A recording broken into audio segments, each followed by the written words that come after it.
ei ole kuidagi jakkus.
Tere päevast. Good morning. Before we start, I'm going to speak in English and Estonian. Should you require either English to Estonian or Estonian to English translation, I'd like you to take a moment or two now to go to the back of the room in front of the translation booths and pick up some earphones. You will find translation into Estonian on channel 1 and translation from Estonian into English on channel 2. Kui teil on vaja kõrvaklapp, minge ja võtke sealt laualt, mis on tõlkekabiini juures. Need on siis synkroontõlkeks ja te leiate eestikeelse tõlke kanal 1 ja ingliskeelde tõlke kanal 2. Kas keegi vajab või võime alustada? Seal, jah. Palun.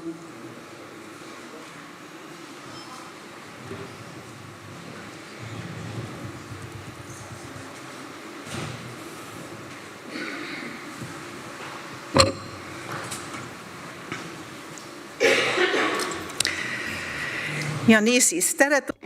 Welcome everyone to the ESTO 2025 Networks Day. Minu nimi on My name is Reet Marten-Sehr. I'm a Canadian Estonian. I am the chairperson for the Estonian Central Council in Canada, and I'm the moderator for today. Today's event is being held in both in Estonian with English translation, which is available for the morning and late afternoon sessions that are taking place in this hall. Should you require English or other languages support in the breakout rooms, which are starting at 11 o'clock, Group leaders have been asked to assist with finding language buddies. Please feel free to use any mix of languages necessary to communicate your ideas during the course of the day, and do not worry about using correct grammar. Palun kasutage ükskõik mis keel, millest te tunnete ennast mugavama, kui me oleme töötubades. Ma tean, et siin on väga palju inimesi erinevatest riikidest ja nii edasi, ja ärge muretsege üldsegi keele üle. Ja siin saalis on ainult tõlkimise võimalused. Selles saalis toimuvad What happens in this hall is also being streamlined, but not the working groups. The working groups are not streamlined. Bishop Ove Sander will come and bless our activities today.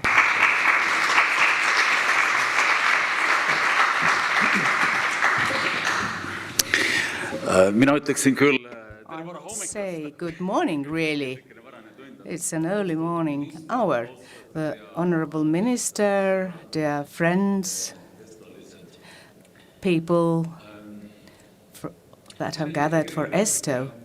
I was talking here earlier that I've been connected for 3 decades with Estonians in America, but I never realized that diaspora is something great. But I had this click moment a few years ago when we were at the Keskus house in Toronto, and I was given to know that every 5th Estonian is living outside Estonia. So this is really great, and it's been great going up until now during these ESTO days, and I'm sure this is going to continue as well. And I think we've all felt that we have started from doing something together, then we started to stay together, and now I feel how we have become parts of each other's lives, and I think this is the most important thing. So I wish you the blessing of the Lord for today and for the continuation of ESTO. I hope you will have good discussions.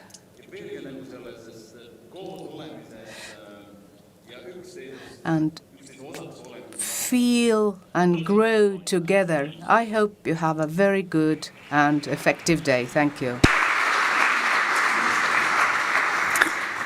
Suur tänu. Thank you. It's such a pleasure to see so many people together today, Estonians and friends of Estonia. Apparently, we have people coming from 57 different countries. As just the bishop has said, that the new Estonian Center has a slogan in Toronto that every 5th Estonian is living abroad, which means that roughly 200,000 people of with Estonian roots are living abroad. This is a major amount of people. And when quoting a Minister of Foreign Affairs, then all people, all Estonians living abroad are ambassadors for Estonia, and we are ready to protect the interests of Estonians in the countries where we are living. And for many years, compatriots abroad were fighting for Estonian independence during the occupation, and they also played an important role in re-independence of Estonia. An organized diaspora has played an especially important role in maintaining the Estonian culture, language, and identity outside Estonia. After re-independence, at the time when when the number of Estonians abroad has grown 2.5 times, we have paid more attention to our very different communities, Estonian communities. We want to connect closely, and we also cooperate with Estonian institutions, authorities and missions. From 2021, there is a special ambassador at large for the diaspora, Marin Mõttus, and her department, and there's also Kadri Linnas, her counselor, and we are operating as one. Today we are here to discuss our success stories, challenges, and also what needs to be done in order to maintain future development and sustainability. There's working groups where people could gather who are operating in similar fields so that we can learn from each other and be inspirations for each other for future activities. Given that the Minister of Foreign Affairs is renewing the Global Estonian Action Plan for the coming 4 years, so your activities are very important to make this plan meet our needs in a better way.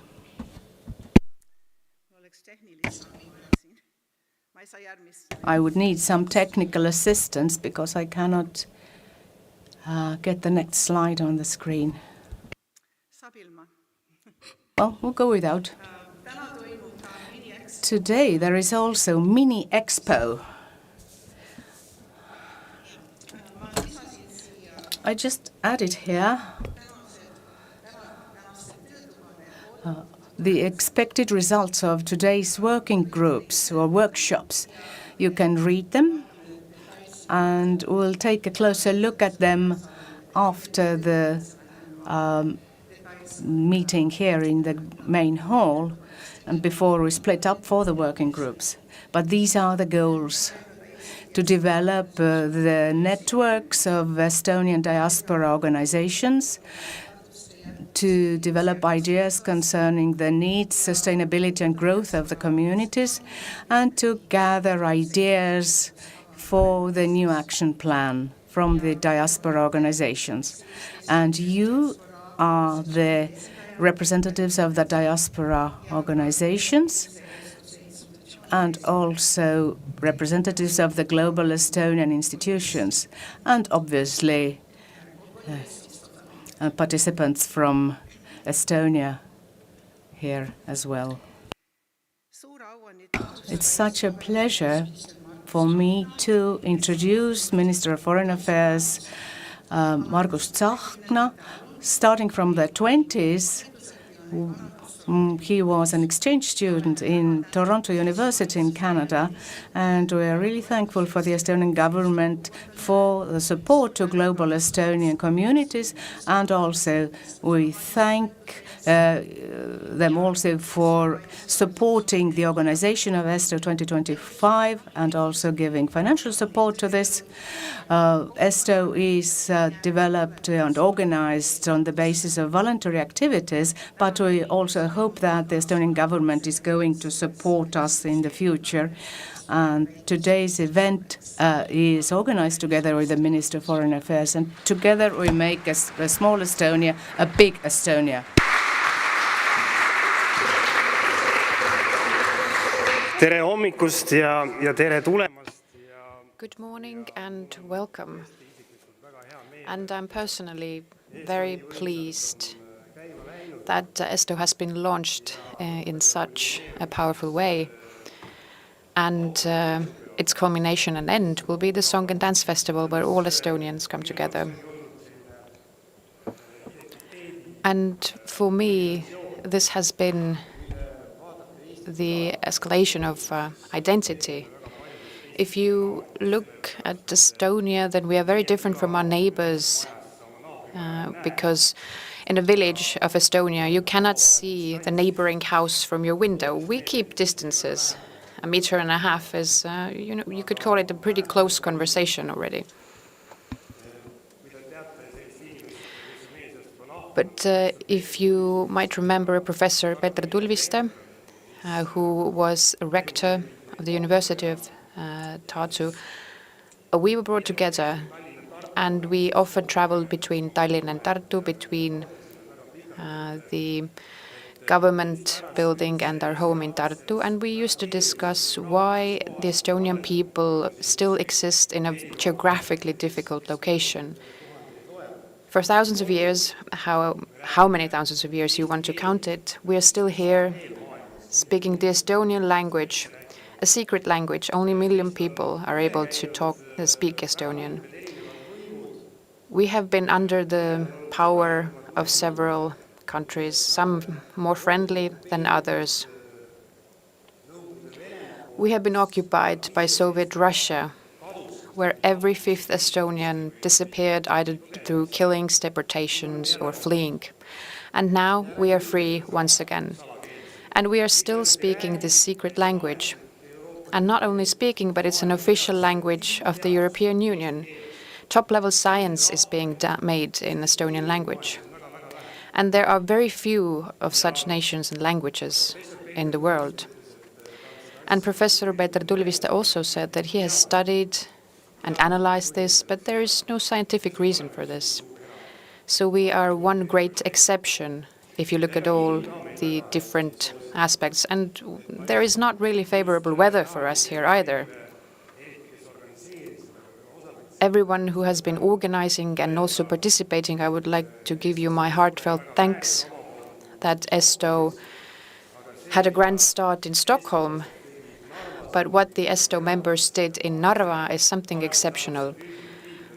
Unfortunately, I was unable to attend due to work duties. But as you know, nothing good ever comes from the east, except for rain, storm, and cold weather. But the energy that you brought to Narva is an Estonian city, the vibrant Narva city, but the Narva that we used to know was destroyed. People were taken away, and now there are new, different people there, but they are also Estonians that we have to communicate with. And all of the logistics that I've heard of, the stage that was built in 3 days was removed to a different location in 40 minutes, and all of the energy that you had there, all of Estonia is carefully observing what is taking place at ESTO, and it's part of the week of the Song and Dance Festival. The rehearsals are currently taking place, and I'm really happy that groups from outside of Estonia are also participating in the Song and Dance celebration.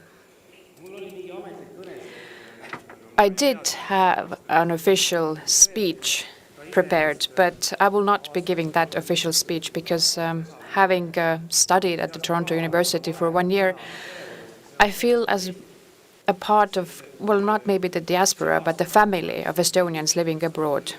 The year studying international law abroad in Toronto, this was a formative year. It was a year when the world was full of peace, and people thought that the Soviet Union fell apart, everybody held hands, and some nations, even in our region, dispersed of their defense forces because they thought that there was no need for it anymore. But this year has taught a lot that each Estonian matters.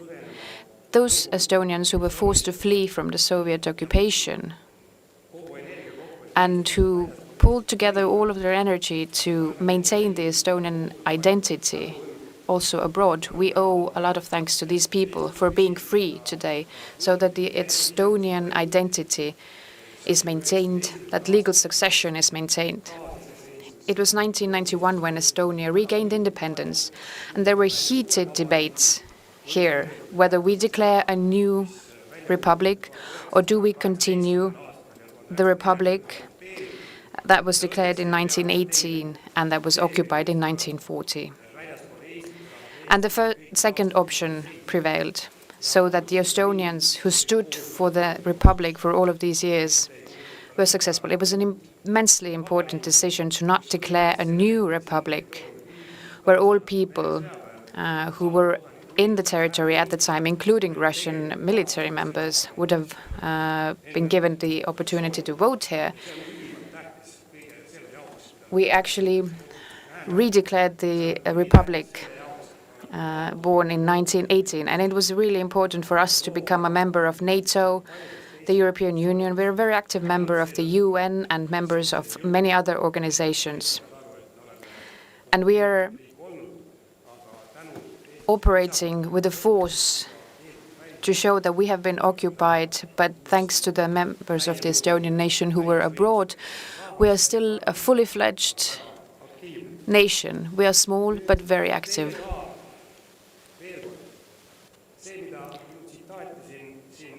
This quote from me, that each Estonian outside of Estonia is also a diplomat of Estonia, I meant it sincerely. We have professional diplomats, consulates, but each Estonian is a diplomat. And so for the Ministry of Foreign Affairs, it is important to inform you that you are all Estonians. You are people who think like us. We want you to be informed what is going on in Estonia, even in this very difficult security environment. As you know, Russia is not calming down. On the contrary. And this one thing I want to say and spread this message. I really don't like that others are saying about us that Estonia will be next, Narva will be next. You have to tell these people, you know nothing about things. We know that Russia is aggressive, but Estonia is stronger than ever. That's something that others should also know, and we should believe in it as well, because we've never been more defended than we are now. We're a member state of NATO, of EU. The Estonian Defence Forces are stronger than ever. Allied forces are here. They are being led by the UK, the US, France, nuclear countries. We are investing immensely in state defense. But even more important is that Estonian society is more unified than ever. It's stronger than ever, although people are trying to give a different impression. And this is proven by numbers. We ask the Estonian people, who thinks that Estonia has to fight against new aggression if it may come? And there were nearly 90% who said that yes. And we asked whether people would go and protect the country themselves. And the answer, the positive answer was given by 80%. And a similar result was only produced in Finland.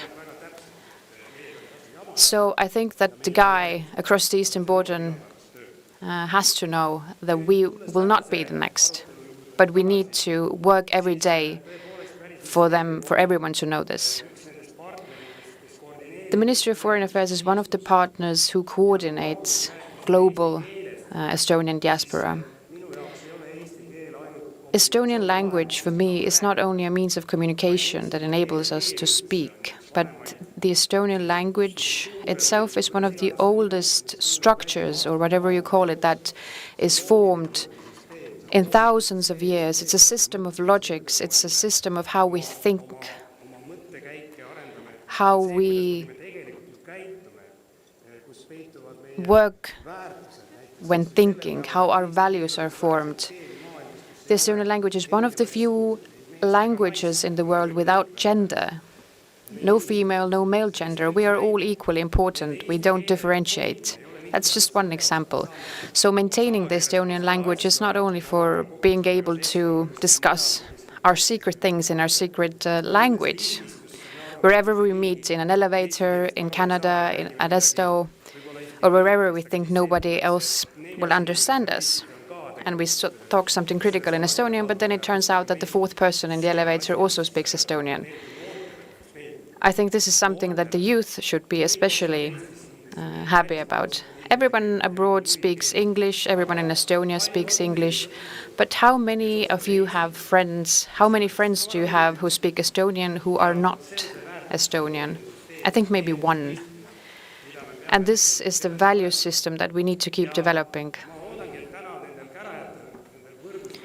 And I hope that this networking day today discussing different topics. Don't hold back. Don't wonder whether there's any money for this or not, whether we have money to do something or not. Be it language, education of children, culture, diplomacy, business. We're having a business seminar taking place right next to us with representatives of commerce boards discussing things. I'm an Estonian and I think we are not modest, so don't be modest. We just don't talk much, we do much. So this is why we have put together this event today. This is what ESTO is for, what the Dance and Song Festival is for. And this is what the beautiful weather that we finally have is for. And I hope the weather lasts at least until the end of the week. I wish you a lot of fun for this week. And to finish off with a personal story, I went to Käsmu, where I spent the summers with my family. And Urmas Kärner was on Vikerraadio radio station. I don't know how many of you know him, but he was talking of his activities and how Blues Brothers is playing at the ESTO Secret Tavern on Wednesday and maybe also today. But I was able to visit lectures in New York as a poor Estonian student, and he used to be a manager of a Pennsylvania hotel at the time, and he allowed me to live undercover in an attic room in this hotel and go and eat breakfast in secret in the morning. And so this is what joins Estonians, and I do hope to meet him tomorrow in this secret tavern and give him my thanks.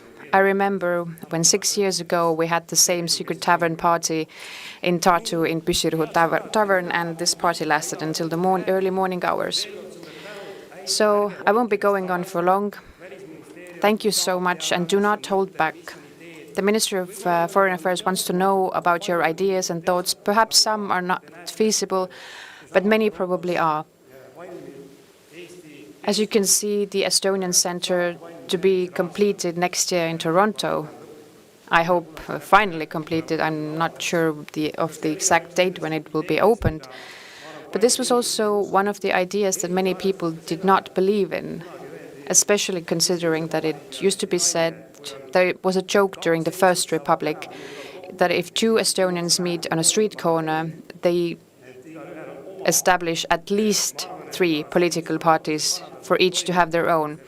And I hope that what has been happening in Canada with the establishment of the center, it's not just collecting money and building a construction, but there have been many coming togethers, a lot of joy. And I think this is the one message, to keep together. We don't need to save up on money, but we are one family. We are one hive, as is the message of a famous song that would also be sung at the Song Festival. So thank you very much, everyone.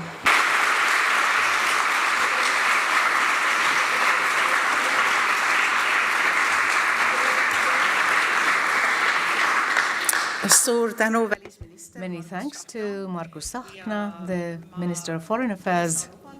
I cannot promise, but we do really hope that on the 21st of June next year, the center in Toronto will be opened, and we will have a full week of festivities then, and I hope you will all be there. But if there is a postponement, then I'm not to be blamed for that.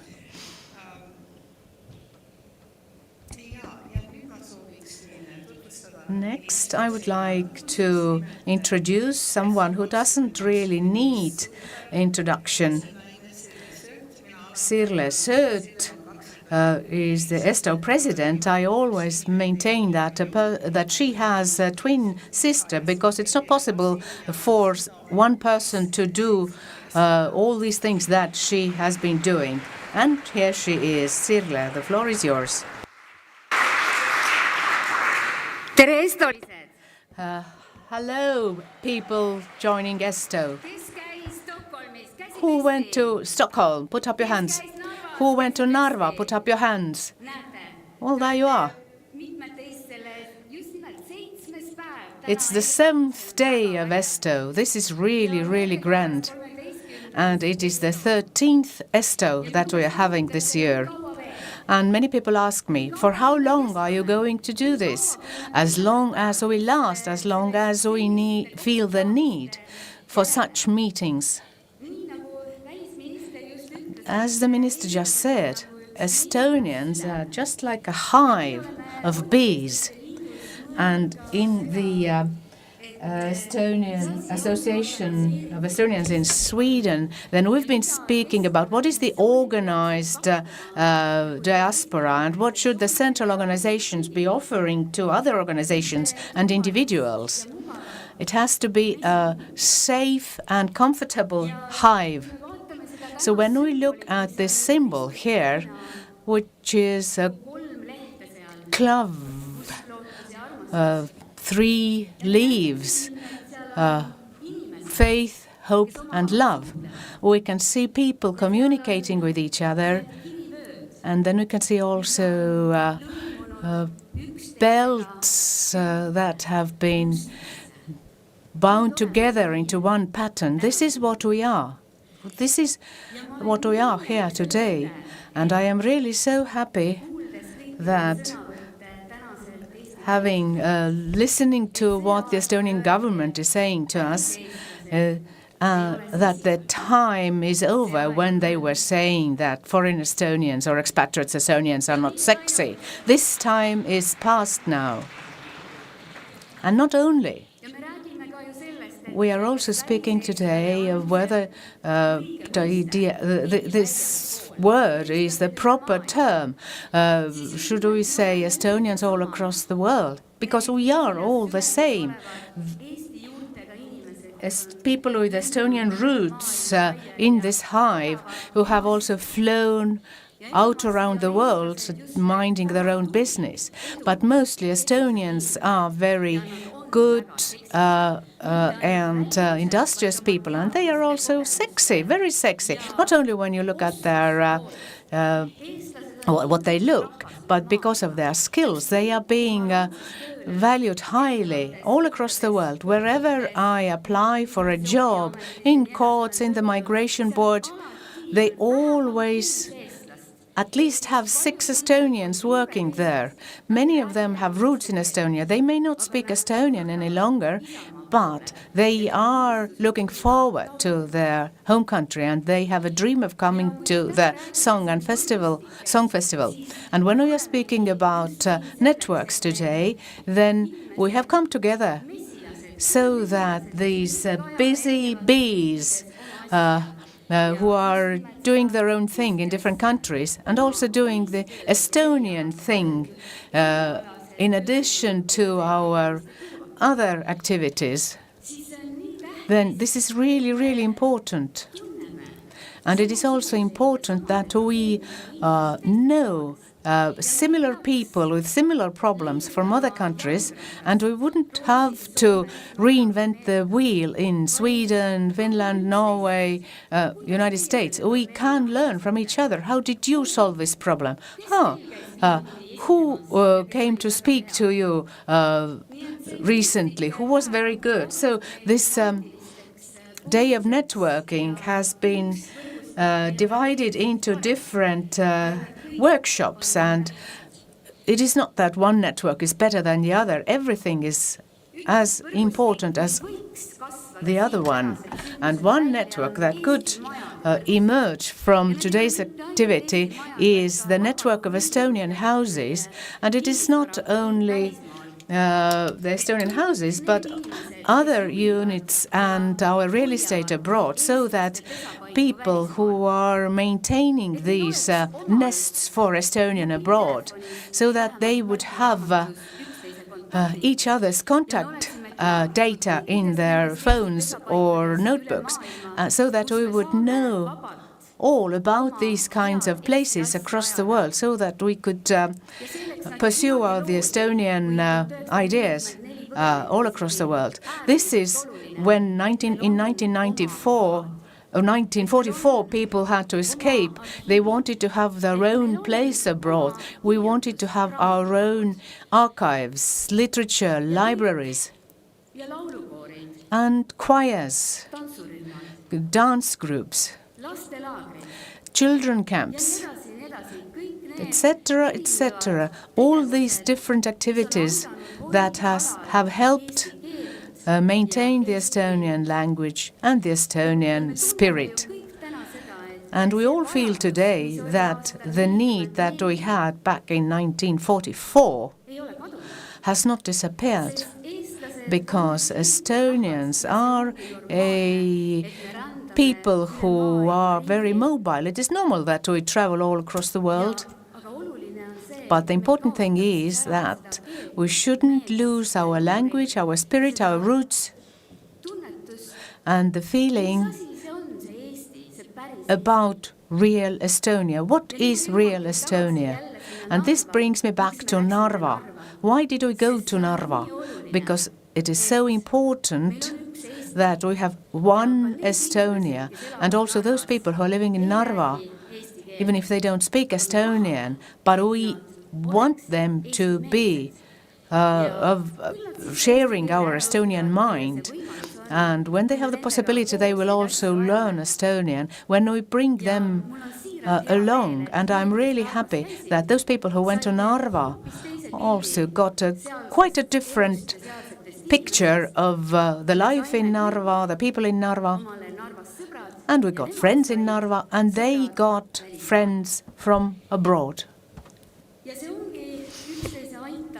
And this helping each other, supporting each other, this is what we try to also achieve today during this day. And the Minister of Foreign Affairs can put all these ideas down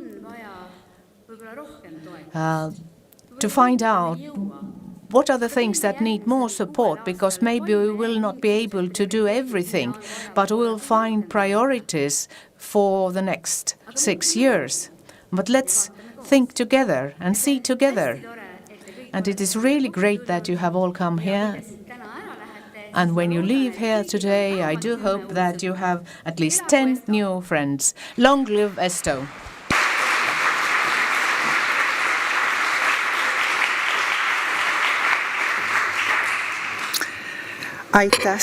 Thank you for all of this. Next, I would like to introduce two super characters, Nora Sööt. She's member of the management board of the Youth Network of Estonia, and also Mihkel Jaenes, who is also member of the management board, and they were also there when the youth organization was put together during the last ESTO 2019. And Nora was also head of the Young Delegates program, and they've had a very tight schedule. They found also many new friends, and I would like for them to give us a brief overview of the Youth Congress that was held in Narva. The youth are our future and a very important part of our activities in the coming years in different countries. So attracting young people would be very important for our organizations, even whether they speak Estonian or not. We need these young people for our organizations to remain sustainable. So I do hope that young people will join the organization in different countries. Nora and Mihkel, the floor is yours. Yeah. Suur tänu, Reet, ja suur tänu ka teile. Thank you very much, Reet, and thank you very much to everyone here today spending time with us. So we will give a quick overview of the event that was held in Narva, the Youth Congress. Once again, I'm Mihkel, and I'm here together with Nora. So let's start from the beginning. At first, we had a speech by the President of the Republic of Estonia, Alar Karis. It was a very encouraging speech where he talked of how it's important to be brave and actually practice the Estonian language. And by being brave, you improve the Estonian language. He gave an example of two scientists who were very special people, and they were very special because they spoke many languages. They were born in Narva and went abroad. But they kept speaking in Estonian and many other languages. And of course, he talked about how important it is to study your family story. And that's what I did yesterday, talking for hours with my grandmother and looking at family photos. And then what is diversity? What is multilingualism, actually? It seems simple. You speak many languages, but it's different for different people. People have studied different languages. They speak these languages at a different level, and they have different stories for speaking these languages. And we studied different myths. Is it a good idea to teach several languages for children? Is it only for smart people? And do people use different languages for different situations? And going forward, we also discussed how to achieve multilingualism. And practicing and making mistakes is what makes it happen. And making mistakes is completely normal. And the person itself has to love the language and find the opportunities and means to learn the language, whether it be by Duolingo, but we also have several other programs that help people, for example, Keeleklik, and all kinds of different programs that have been created, as well as camps for Estonians abroad, language camps. And if you meet other Estonians abroad, speak to them in Estonian. The Youth Congress for us was an opportunity to meet up within this ESTO program with the Estonian youth living abroad. And for the youth in Ida-Virumaa, in Narva, they have one thing in common. They are trying to learn the Estonian language, find the opportunities and environments to learn Estonian and want to learn Estonian, not feel that it's something that's being forced upon them. And this one thing in common is that these young people are trying to study the language also in an environment that might not favor it. Our task was to present the vision of the youth for ESTO.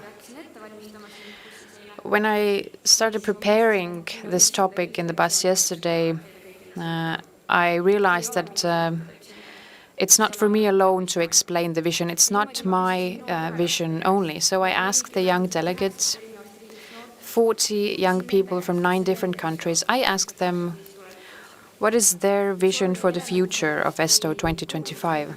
And one of the important elements was a feeling of belonging which is not related to geography. The feeling that you have one more home where you are always welcome and where you feel as part of the community, no matter where you are. And this Youth Congress was also an opportunity for us to discuss a little bit what is going on in Estonia, but what is also happening in these Estonian communities abroad. We founded this youth organization to create a youth network. Because for me, the vision of ESTO Future 2025 is fulfilled, and the next ESTO is going to happen if the youth are given the tools, places to come together, the opportunity to preserve and learn the Estonian language so that they can come back and speak to each other in Estonian. And this was the very same goal that we had 6 years ago when we created our youth network. We are trying to strengthen the network, to reinvigorate it so that it engages all the young delegates that we have here today with us this time, who participated the previous time, and all other delegates, so that we can find these meeting places We do have Estonian houses, but it is our opportunity to bring the young people in the Estonian houses to organize events where they can learn and practice Estonian language just as they want to do it, do what they like to do. In the Estonian house in Stockholm, we have the young people who, they are not here right now, but they are out there playing volleyball and learning Estonian while playing volleyball. There are activities and opportunities that we can offer the young people without feeling that learning Estonian is being forced upon them.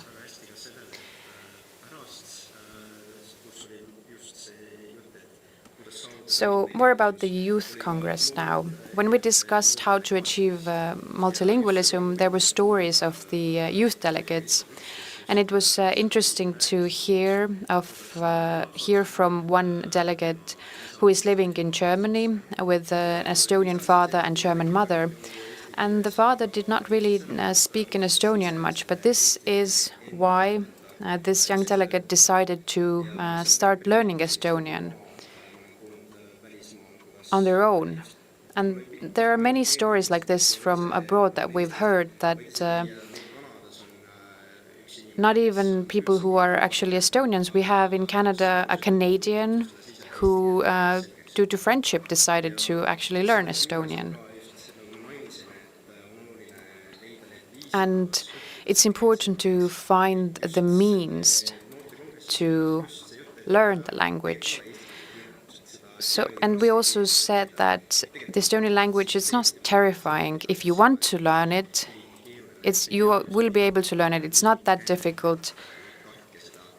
It's not necessary to always say that, oh, we have all these conjugations and it's so difficult, but it's necessary to learn it, and each language, enriches a person. And there was a story about a teacher in Ida-Virumaa about the transition to the Estonian language in Narva and Ida-Virumaa. And they were saying how teachers are very important in this situation. The teacher has to show that they are interested in the language, how important the language is for them, because the students will not be interested unless the teacher is interested. We also had Alika. You know that she performed at Eurovision Song Contest, and Alika spoke of her experience. She was born in Narva, and at first she spoke Russian and was also afraid that if she might start speaking in Estonian, people would not admit her as their own. And when she went to represent Estonian in the Eurovision Song Contest, she was afraid that people might not accept her because Russian is her mother tongue. But she actually saw how knowing and speaking Estonian language will open doors. It gives her opportunities to find new friends. And she believes that if schools transition to to studying in Estonian, then the society will be richer for it. And the last part of the Congress was a panel with very interesting parts. So the question is no longer whether you have to learn Estonian. Of course you have to learn Estonian. And when schools transition to Estonian studies, at first they go through a difficult period, but once they overcome this difficult period, society will be much richer. And each language enriches, it opens doors. And if you try to speak a language, you show respect by trying. And of course, the EU gives a lot of opportunities. You can join the Erasmus programs and travel. And thanks to the European Union, you have a lot of opportunities to study new languages and spend time with new people. And of course, it's important in which society and for what you use a language. And we were discussing how there's this transition going on in Narva right now. And we also said that multilingualism does not threaten the Estonian language. Some people think that the Estonian language might disappear with multilingualism, but it enriches the language. We borrow other words from other languages, and our language developers also borrowed from other languages back in the day. But maybe Nora will say a few words about the future.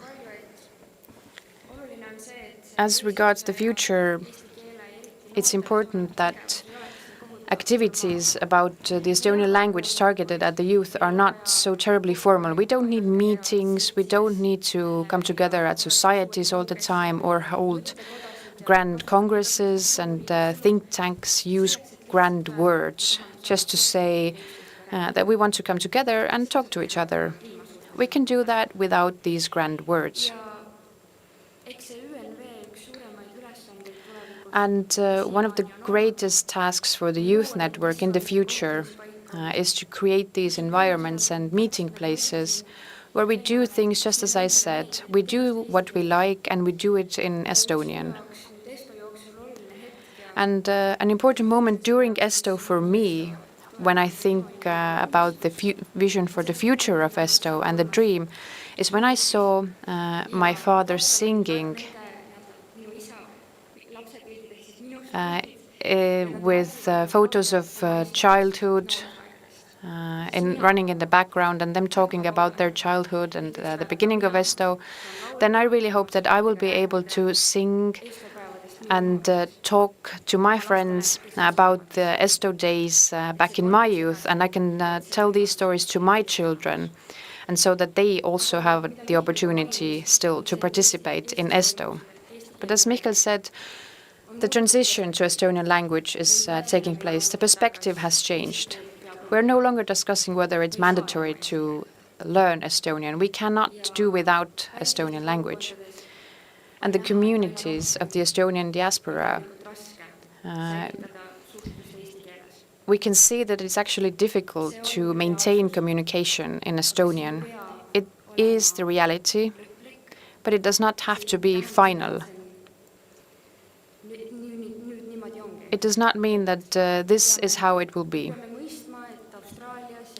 We need to understand that in Australia, in Canada, in the United States, the Estonians there have not had these opportunities for a long time. It's not that easy to learn Estonian, but it's not impossible, and we must not give up.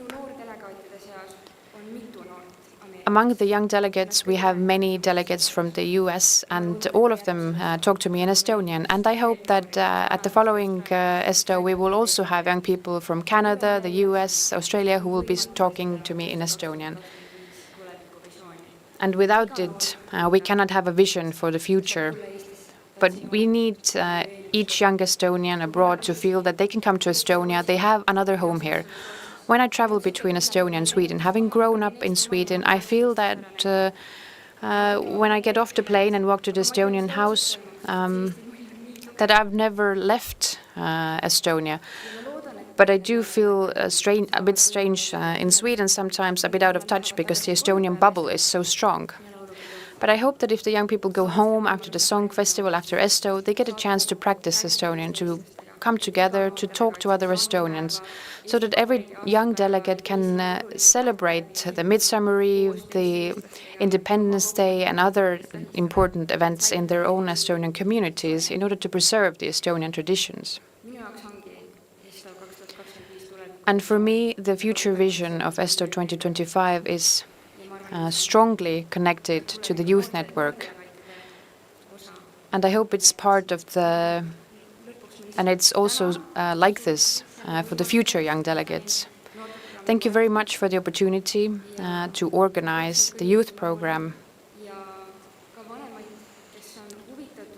And I call upon all the young people, as well as the older people who want to know, what is this youth network? Do I have any young people in my close circle who are active? Come talk to us, come talk to me or Mihkel, Google our network. And I think this is how we will be able to actually carry out the future vision for ESTO 2025.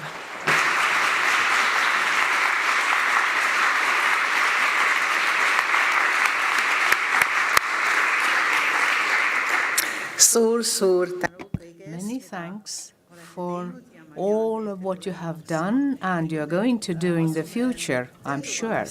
So when we are going to split up into workshops, then I would like everyone to think about the future of the youth as well. And let's think about Nora and Mihkel and their friends when we are going to shape the future in our workshops. And we are going to get down to business, so to say, and the introduction will be made by Ambassador at Large for the Diaspora, Marin, Mõttus, and Kadri, Linnas. She's the counselor or advisor in the Minister of Foreign Affairs. So they are going to give us an introduction about the action plan, and then we will split up into workshops.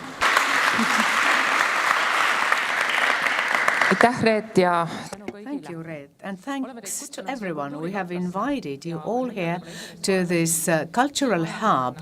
And when you are for the first time here, you may not know that since 2013, electricity has been generated in this house.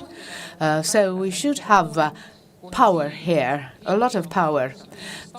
But some Tallinn people know also that the Soviet dissident film director Andrei Tarkovsky filmed his famous film Stalker here.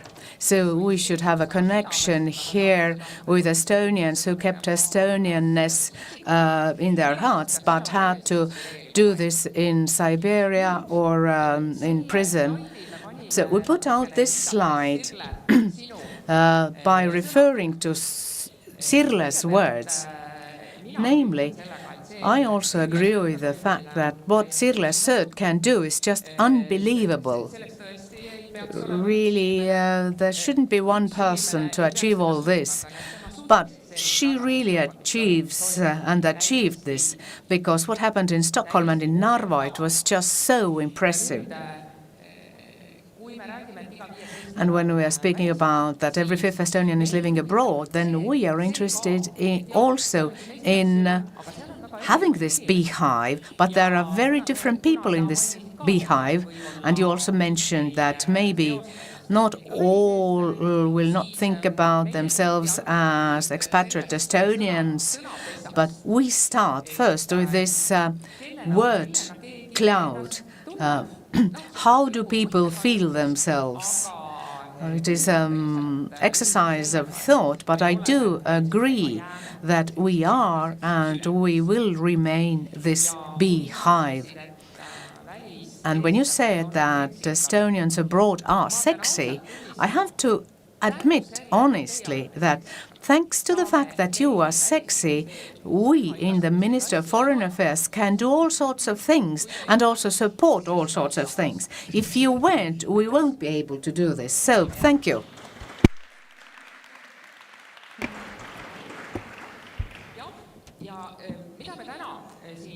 So, what is it that we are trying to do here today, although we are already falling behind the schedule?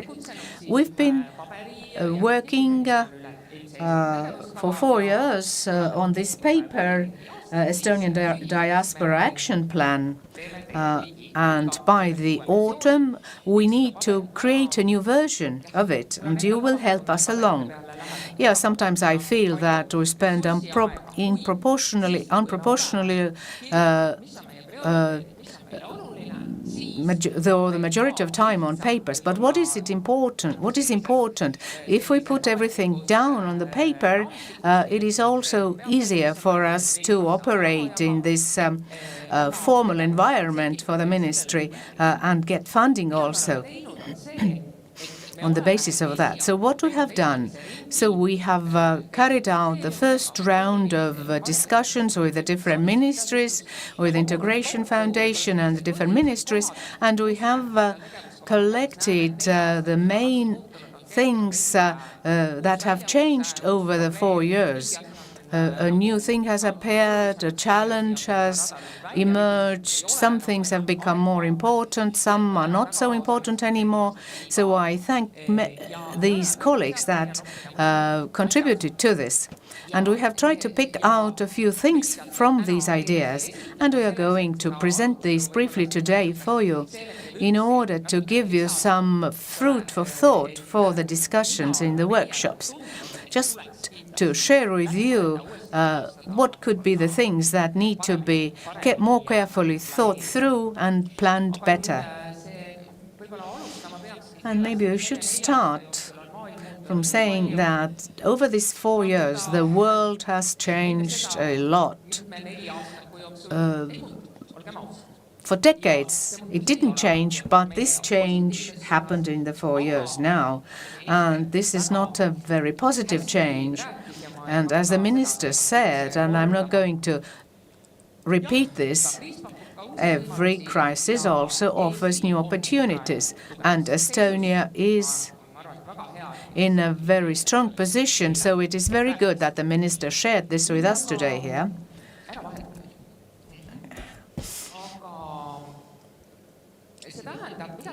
What does this mean for us and for Estonians abroad and for our cooperation? It means that this communication becomes ever more important. And this morning in the radio news, the Secretary General of our ministry, Nora Sööt, spoke on the radio, and he said very clearly that whatever the situation and however the situation is going to develop, the state has to be clear about things, so not vague. So you can be sure that the messages from the Estonian government and the ministries are not foggy, they are clear. But at the same time, it is very important for us to have close communication, and Kadri is going to speak about this a little bit later and explain it in more detail. But I think that the one thing that has come up, and which is cross-cutting all the issues, is that we have a lot of information, disinformation. We all know that you cannot trust all channels. So how, in a situation like that, we can create and maintain this common information space? Are we going back to face-to-face communication? I know that I can trust Sirle, Reet, everybody around here with whom I know personally. But the dilemma is going to turn up anyway. To what extent we can always trust this large information space? So when we all come together and look at each other, this is important as well.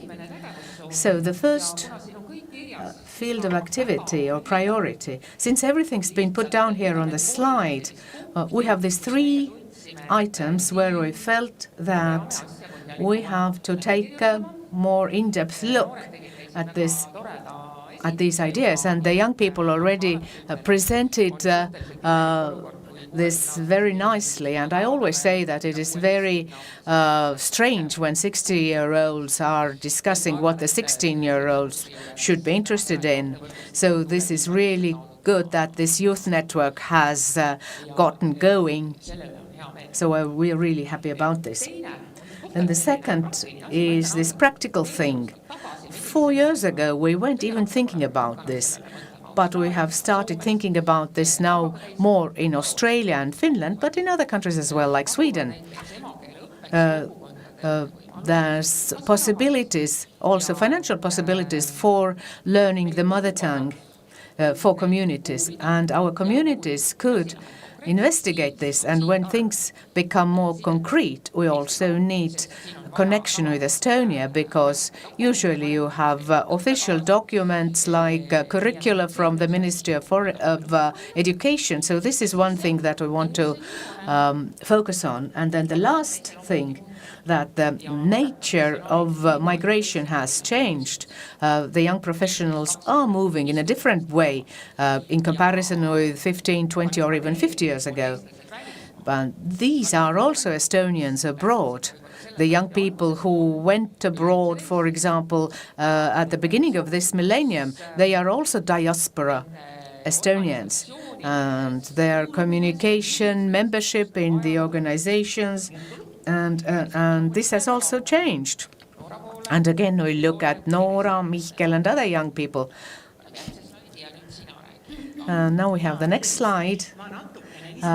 Good morning. I would like to add something here. I would like to emphasize this joint information space. When you are working in the workshops today, then you should keep an eye on communication, whether it be an Estonian school, churches, dance groups. Everyone should think about their communication as well, and the channels of communication, and how to check whether in globalestonian.com portal has everything written down properly.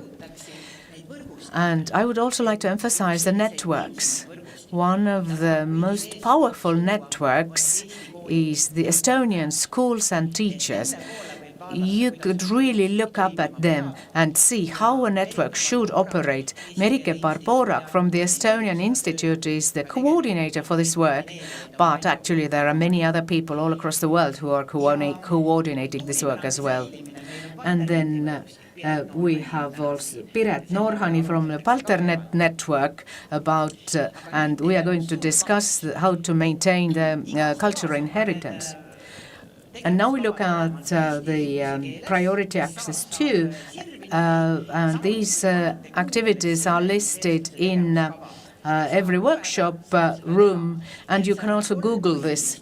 So we have 3 main activities, and we decided not to change those. Maybe there will be some editorial changes in wording, but you can see here the keywords like consular services, the role of missions. I'm not going to read out everything here. You can do that yourself. But an important issue has come up.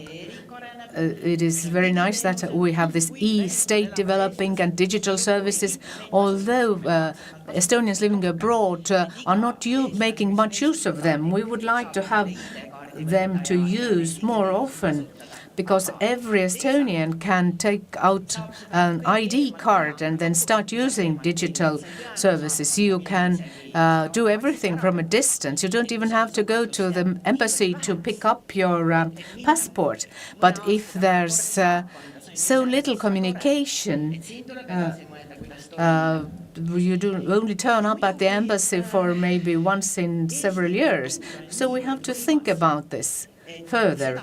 And the Estonian culture is so powerful, we have to take it to the world. And the Ministry of Culture is dealing with this. And again, there's things to think about here, how our cultural groups and communities could work together. You do not have to be of top-notch level, but there's a lot of culture that people know nothing about that should be introduced to others as well. So please use the Global Estonian Events Calendar for that.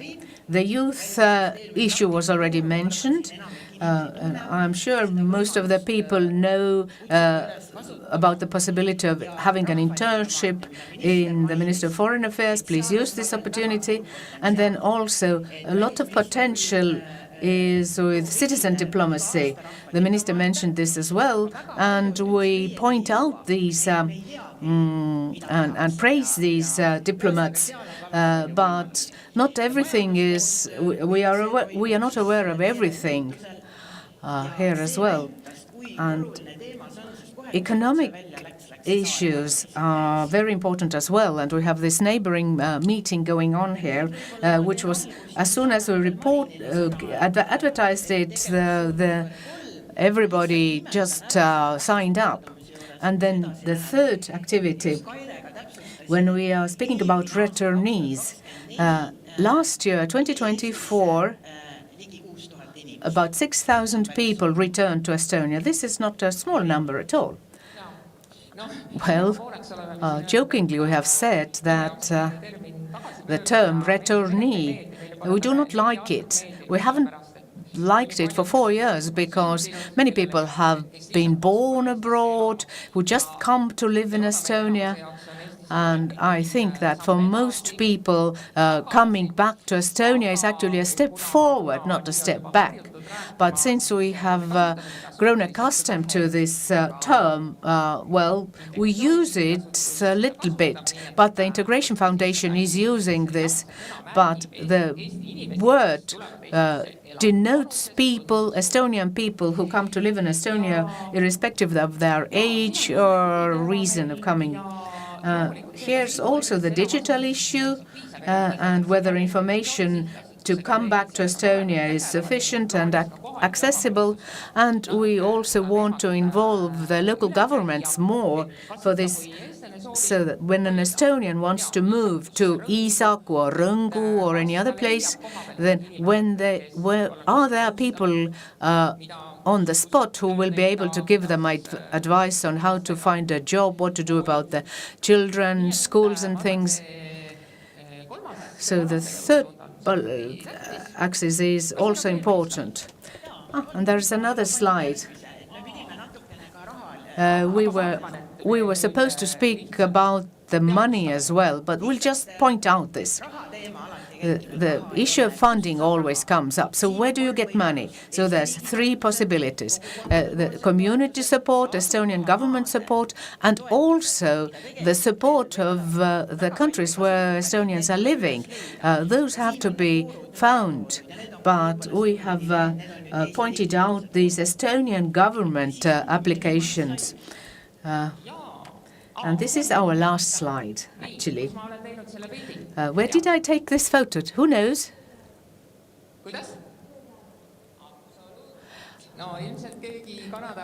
The Canadian Estonian gave a correct answer. This is the Jõekäru children's camp.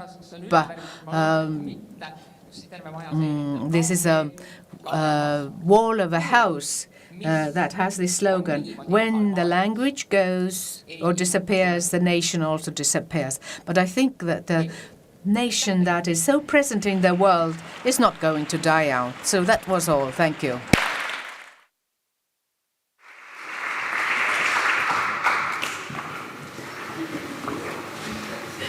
Suur tänu, Marin ja Kadri.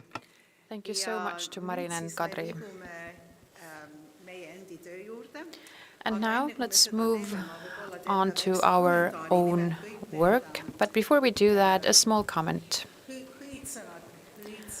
All these keywords and slogans about us Estonians living abroad, I propose whether we use either global Estonians or the global diaspora, because then this also involves all of those living here in our homeland in Estonia, so that we are really all together. But that's just my proposal. You don't really have to follow it necessarily. But let us move on then. I will try to introduce the next part very quickly, because once you go to the work groups, the group leaders will have instructions and they will know how to do this work with you. But just an initial introduction of what's to come.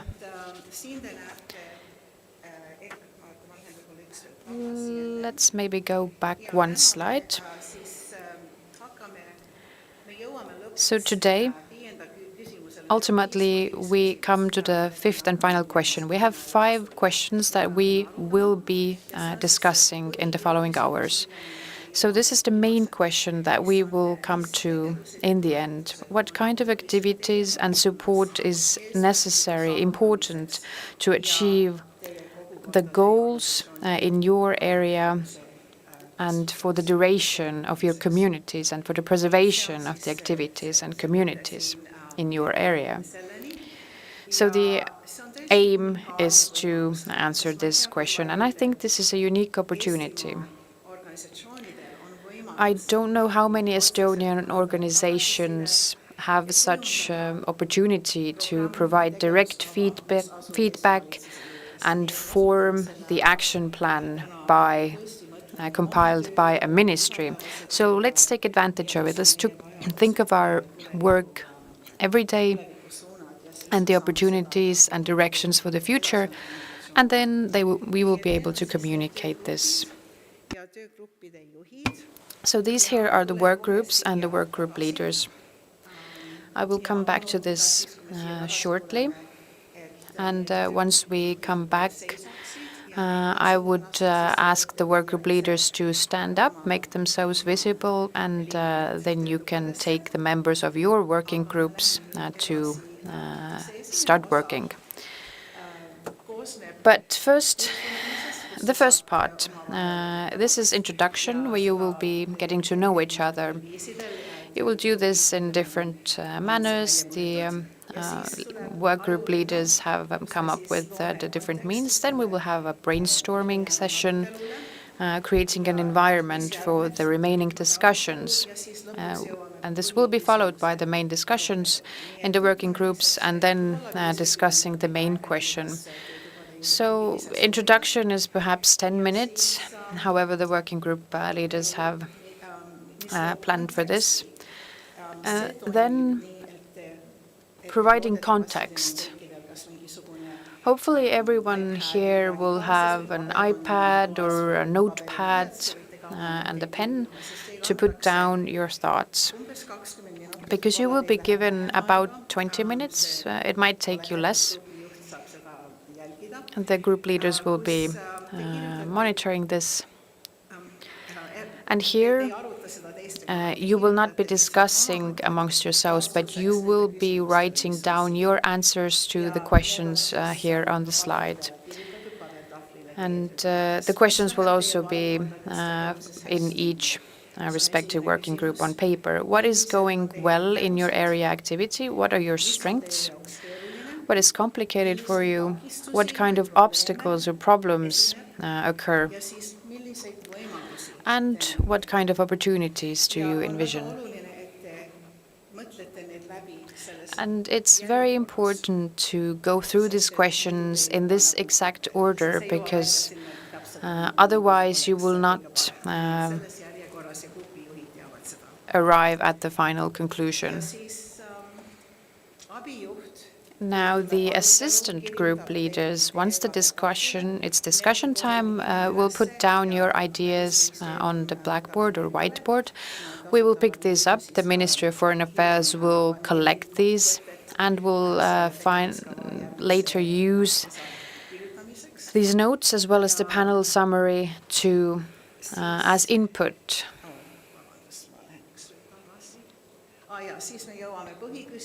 Then we arrive at the main question, the fifth question.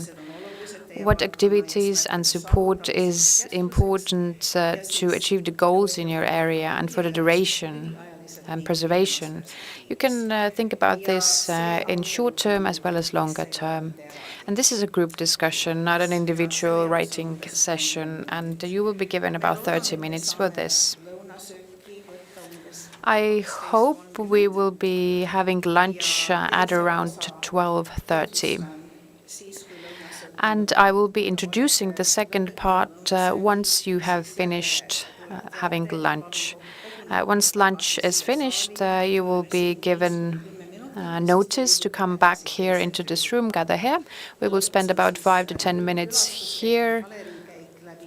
And then you will be sent back to the working groups. At the end, you will be going through as if a gallery. And then at the very end, each working group will be introducing the results of their work shortly at the final session. Now, coming back to the slide with the names of the working group leaders. They also know in which working group they are. And let's start with Estonian schools and summer camps abroad. Merike and Kadri, could you please stand up, wave around, and perhaps go to that side, because your working group is the largest. And once then Estonian houses and open-air associations abroad, led by Taave. Taave, perhaps you could gather by the door. Then Estonian media and communication networks abroad. Nora Sööt. Sirle is here at the front, perhaps gather in the middle. Estonian churches and communities abroad, congregations abroad, Ove Sander. Estonian Academy abroad, Kadri and Sonja Dobson. Wave around, I can see you. You can go here to my right side. Estonian student societies and corporations abroad is also with Kadri and Sonja. Estonian folk culture choirs, folk dance groups, theatres with Ingrid Silm in the right corner. And then artists with Oskar. Oskar is right here in the front. And then Estonian authors and translators. Well, first we have the Estonian archives and libraries with Piret. Piret is right here. Kui ma võiksin üheks hetkeks veel tähelepanu. Could I please ask for your attention for a moment? Downstairs we have volunteers who will help you find the right rooms. Thank you.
Head külalised, kes on oma lõuna ära söönud, võib hakata tulema trepist üles peasaali, kus toimub lühikene instruktsioon töötubadesse jagunemiseks.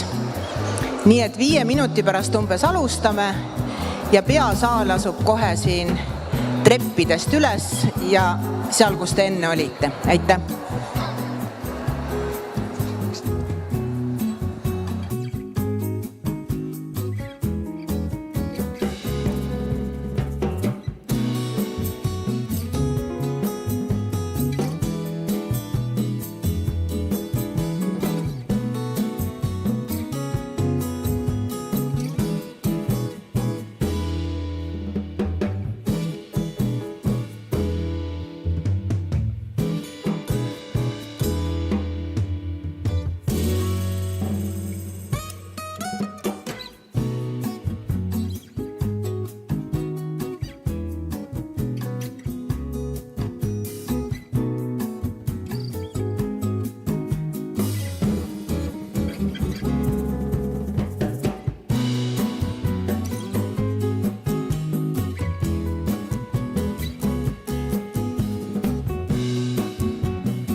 Head sõbrad, ma loodan, et kõik on saanud süüa suppi, juua kohvi ja natukene lobiseda.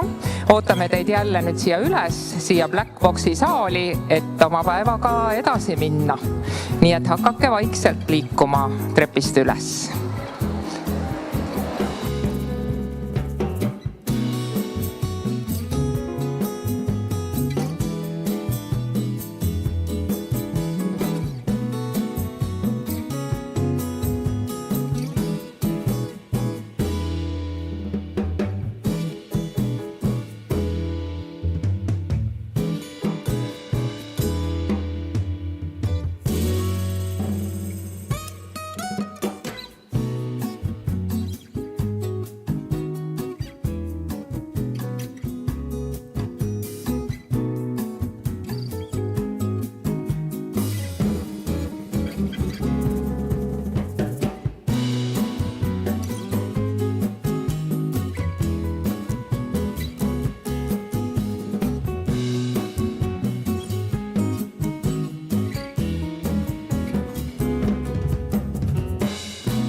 Head võrgustikepäeva osalejad, me palume teid nüüd kõiki uuesti üles peasaali, et te saate juhiseid, kuidas minna teise töötuppa.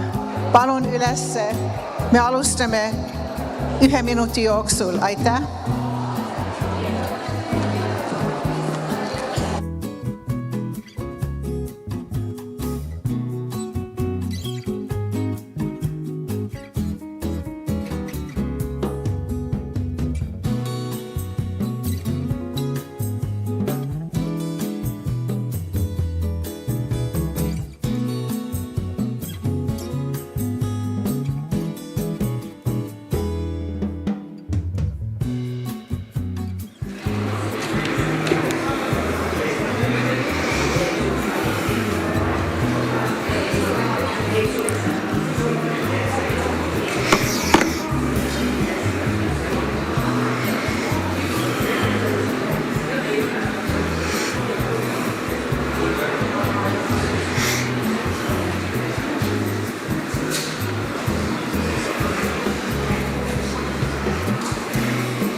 Ma ei tea, kas oodata veel.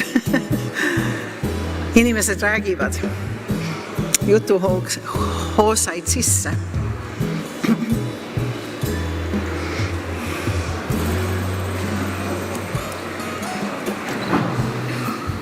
Kas töötubade juhid on siin?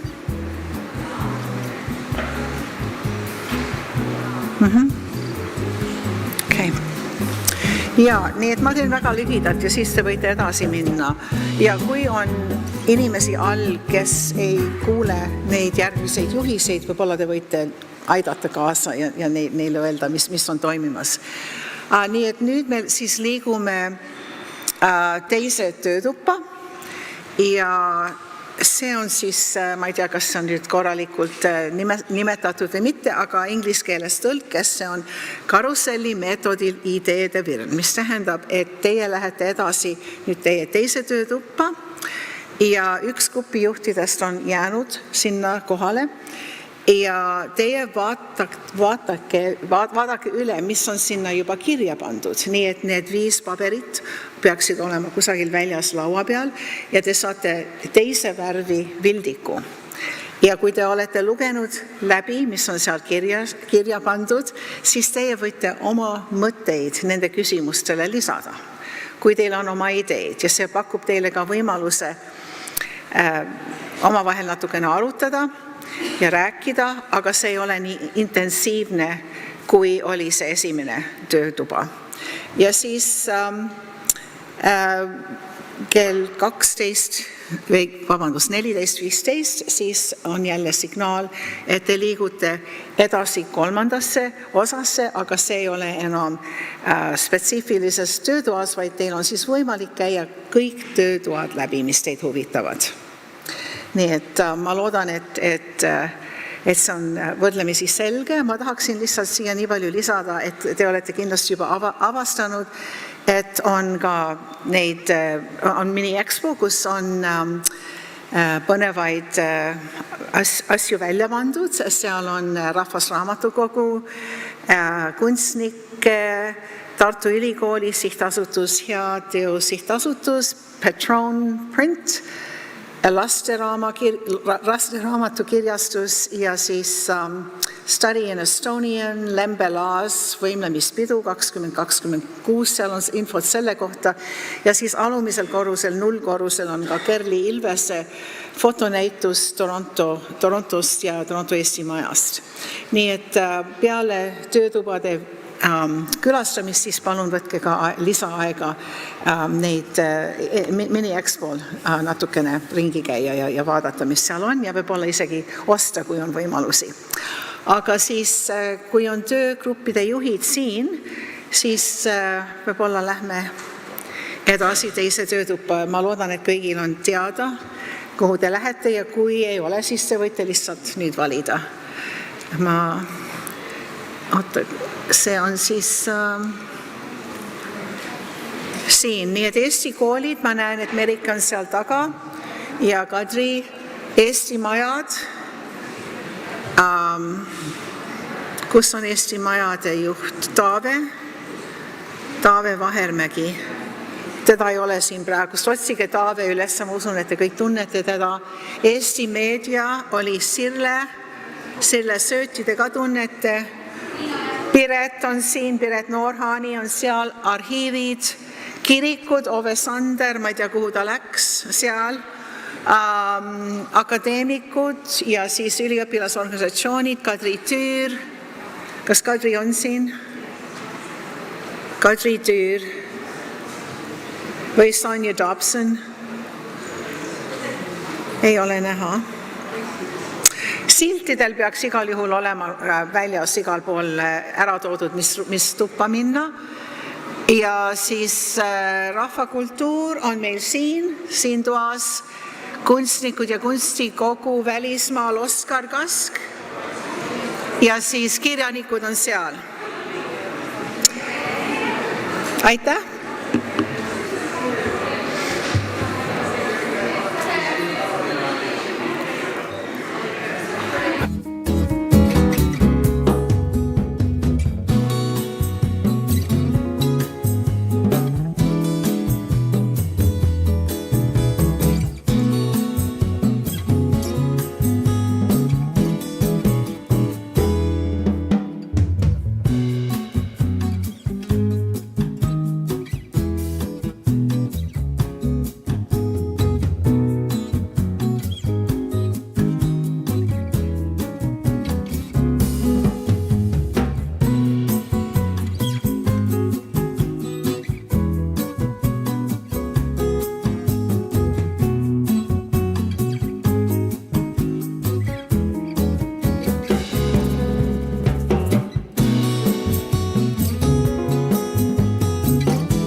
head töötegijad ja mõtlejad, ideede arendajad.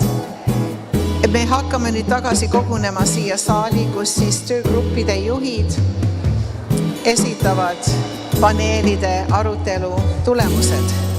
Ma tean, et väga paljud on veel töögruppides ja ma loodan, et meie vabatahtlikud saavad neid siiapoole suunata nüüd. Aitäh!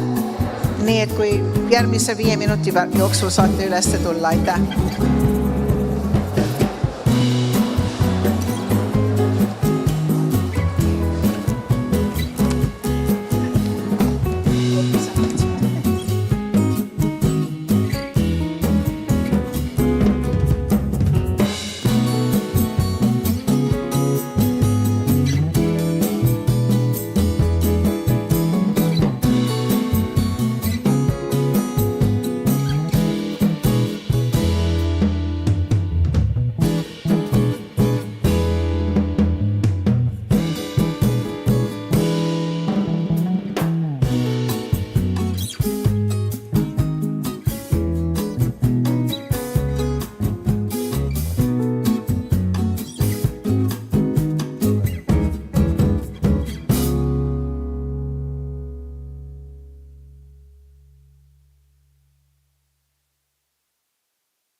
Estonianness. Please come up here within the next 5 minutes so that we could continue with our program where the heads of the workshops are going to present the summaries of their work. Thank you.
tere, kui grupp. Heads of our groups are here. Would you please come to the stage and sit here? I know some of you may still be in your workshops, but I can see Piret, Ingrid Silm is here.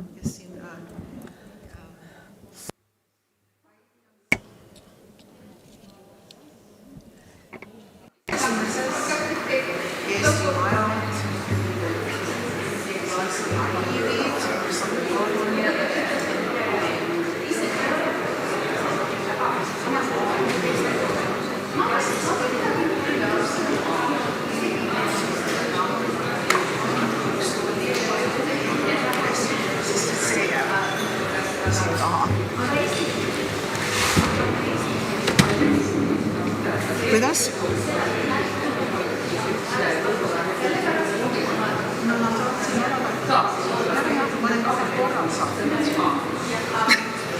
Ma olen 2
palun, et Once again, please come to the hall, and heads of groups, please come up here to the stage.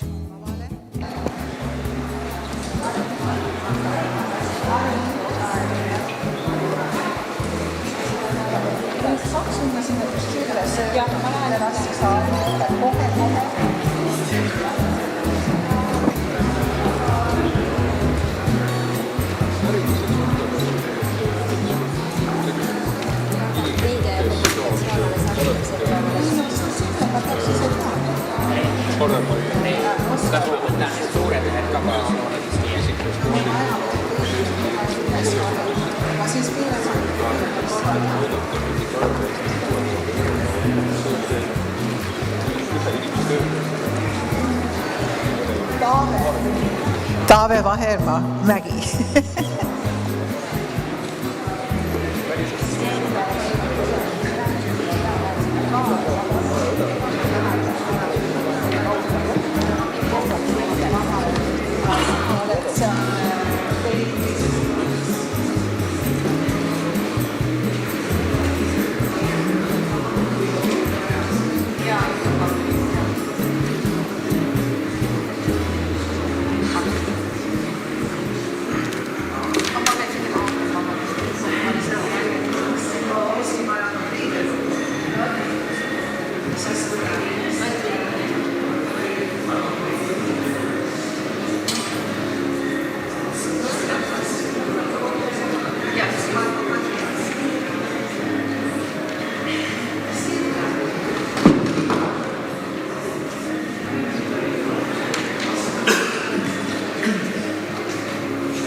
Merike Barbaro, kas on jõudnud? Has Merike Barbarok arrived here? Ja Oskar, palun lavale. Oskar Kask. Oscar Kask, please also come up here. And we still are looking forward to meeting Sirle once again. Aitäh. Oskar.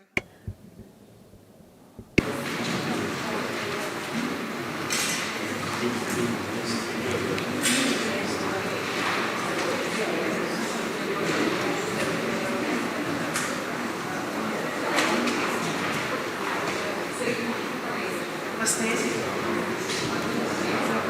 Ma siis. Aga siis ja siis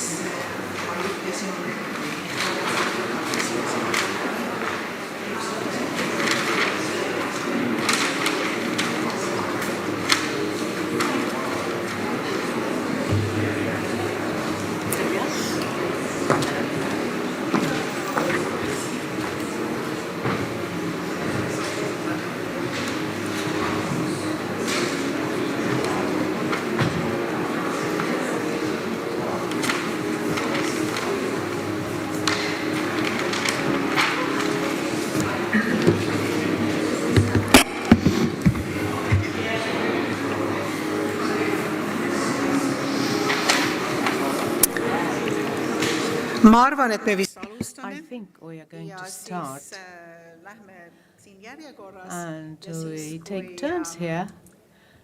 meedia ja And once we get to the media and communication group, then they're just going to join us here. So first, I would like to thank you very much. I've heard a lot of positive feedback, and I understand that everybody likes to share their ideas, and I've heard that this was really a lot of capital that was gathered here today, thanks to all of you. So we are going to get an overview in a brief summary from the heads of the workshops about the key issues, but we will also send to all of you, the participants, after the holidays are over, everything that was written down today. Well, yeah, I hope we'll be able to do this because this was also a request. And we will start with Kadri Monroe. She represents the group Estonian Schools and Summer Camps Abroad. And then we take it from there. Everyone will introduce themselves and we will hear what the main things were in their group. Thank you. Yeah, you can hear me. I'm Kadri Monroe, and we were speaking about the Estonian schools and summer camps abroad. So I give you a brief overview, and I try not to speak very fast because this is my problem. But anyway, so what were the positive things in Estonian schools and summer camps abroad? We have the support and cooperation with the state, activities, bilingualism, flexibility, understanding the needs of the children, including the families and the Estonian identity, and that everything is fun. Then the next question, problems and obstacles. Namely, the communities become smaller, the policies of the country of residence, the lack of teachers, and the lack of their qualifications, and also a lack of study materials. The next item was what are the opportunities and possibilities pan-generational cooperation, also attending camps in other states or countries, and also family exchange, so as to send children for 1 year to a family. And then the last thing, I hope I cover all this as well. So what kind of activities and support are necessary to achieve these goals? So we had these calls for proposal, state state support, global cooperation, trying to find important and useful information, and study materials, because there's a lot of information around, but you have to know where to look for. Bilingualism and getting information on how to spread the word that this information does exist.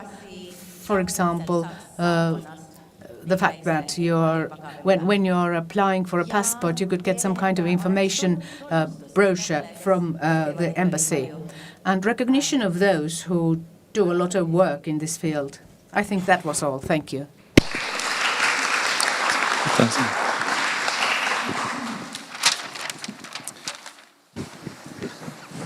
Tundub, et sõnajärg on tulnud automaatselt mulle üle. It does appear that I have been given the floor automatically.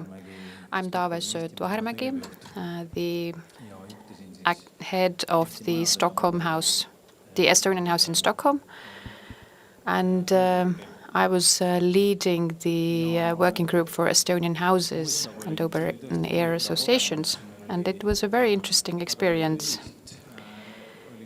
We had very much in common, but undoubtedly we had much differences as well, because the Estonian houses and open-air regions, they have great differences. But of course, there are things in common as well. We were pleased and we are happy that the communities in the regions where Estonian houses are located are vital, vibrant, and they also support the use of these houses and taking advantage of these houses. And in many cases, we are also pleased that the financial status of the houses and open-air regions is quite good, which is the fruit of wise decisions done long ago and the result of great voluntary work. These houses have been taken well care of.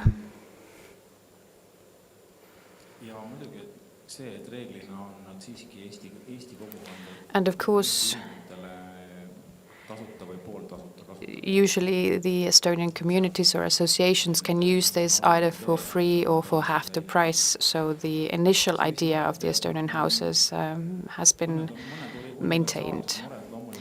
Some worries or troubles are universal. Not all, but most of our communities are decreasing and aging.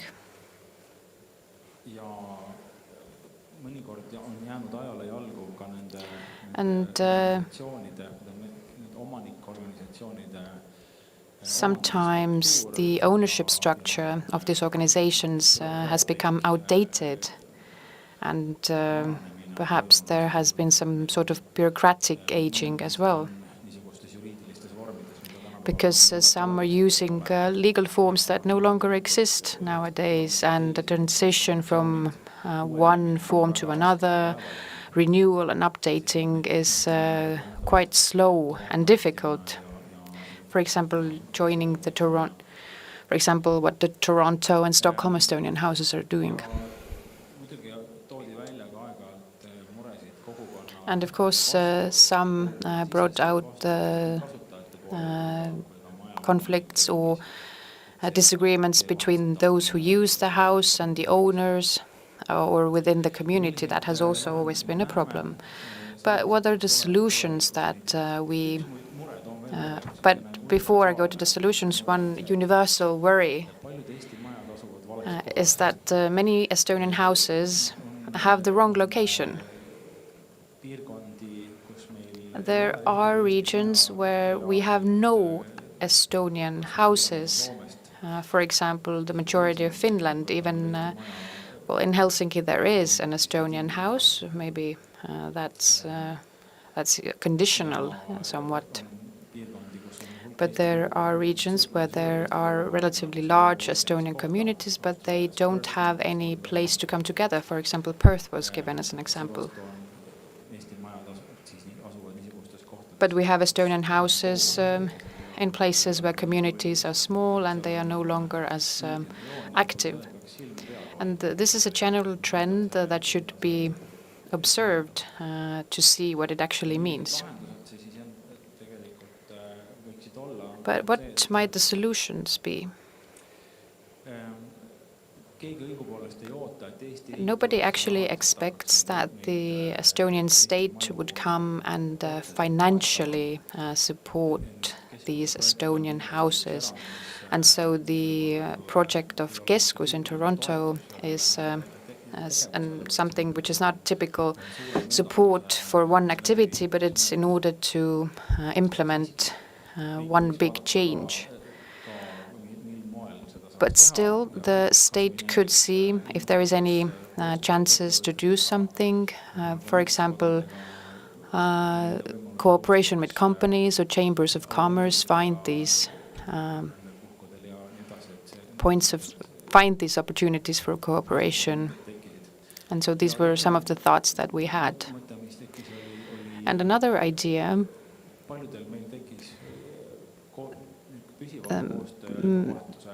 was that many of us got the wish for long-term cooperation amongst ourselves, because we could not discuss all the ideas we had within this short time, and there was the idea to form a network of Estonian houses and open-air associations. And if not come together all the time and meet face-to-face, we could form a virtual forum, for example, where we could exchange ideas. And of course, information and communication to make all information visible in the channels that we have to use, and for the state to do this as well. That would be of great help. So we come to information and communication, and we have this Estonian diaspora media working group.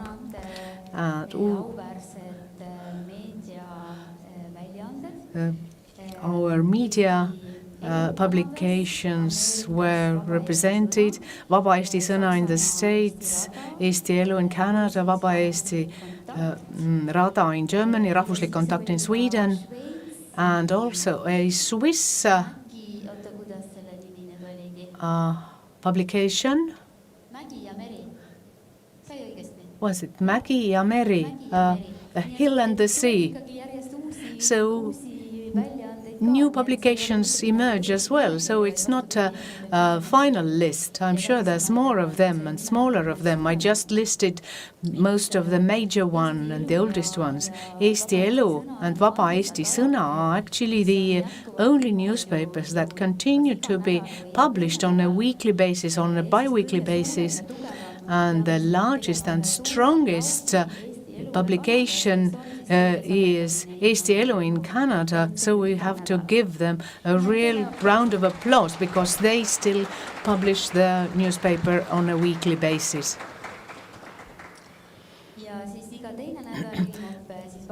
And Vaba Eesti Sõna is a bi-weekly newspaper, so a round of applause to them as well.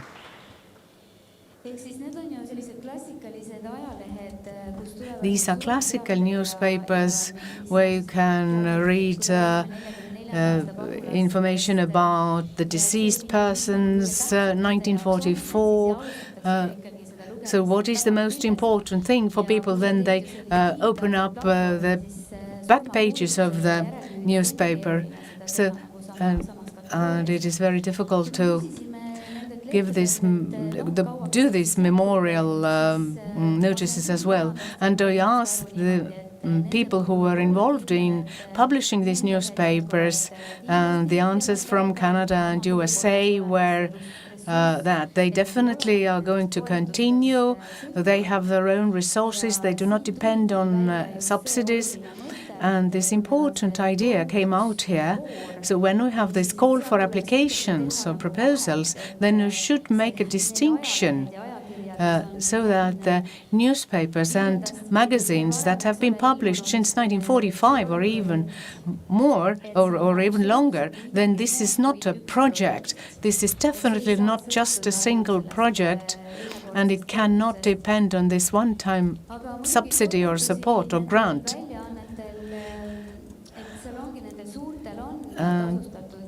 The editorial offices, editors get payment for their work in these big newspapers, but others have to do all this on a voluntary basis. So it happens like in Sweden. We have an ambition to publish the newspaper 4 times a year, but if we cannot do this because there's no resources, it only appears once a year. But take, for example, Australia.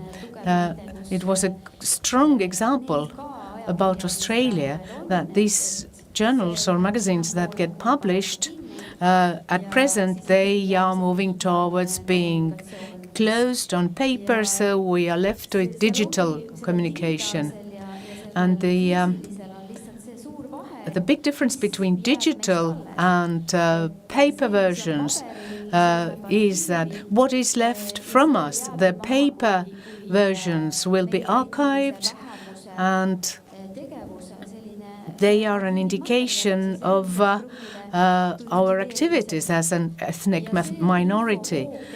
and this information flow that we get in a digital format, how this is going to be preserved.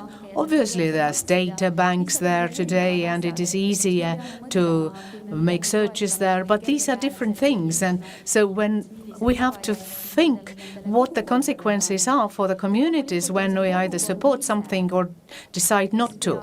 And the community itself has to decide what they want and how they want to shape their information space. And this has to do with these central organizations and these people who are running those organizations are making the democratic decisions on the spot.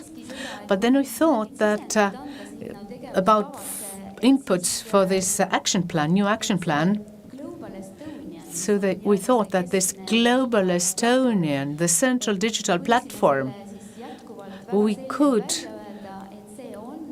make it clear that this is the focal information point for our global village.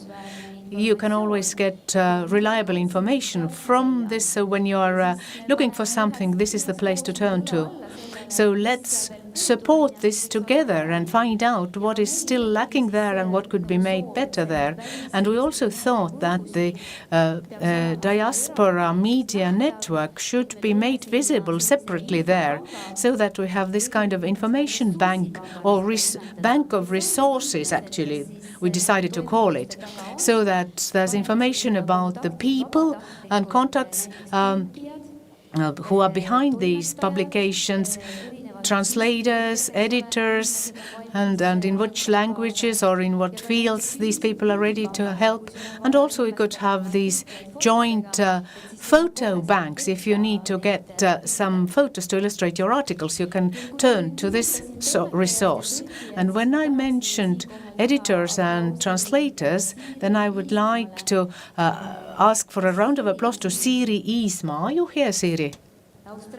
From Australia, because she has been the volunteer translator for ESTO, just to show you that in order to get a good result, you do not have to go to a translation company, but we have professionals among ourselves who are ready to help when they feel that this is an event that I want to support.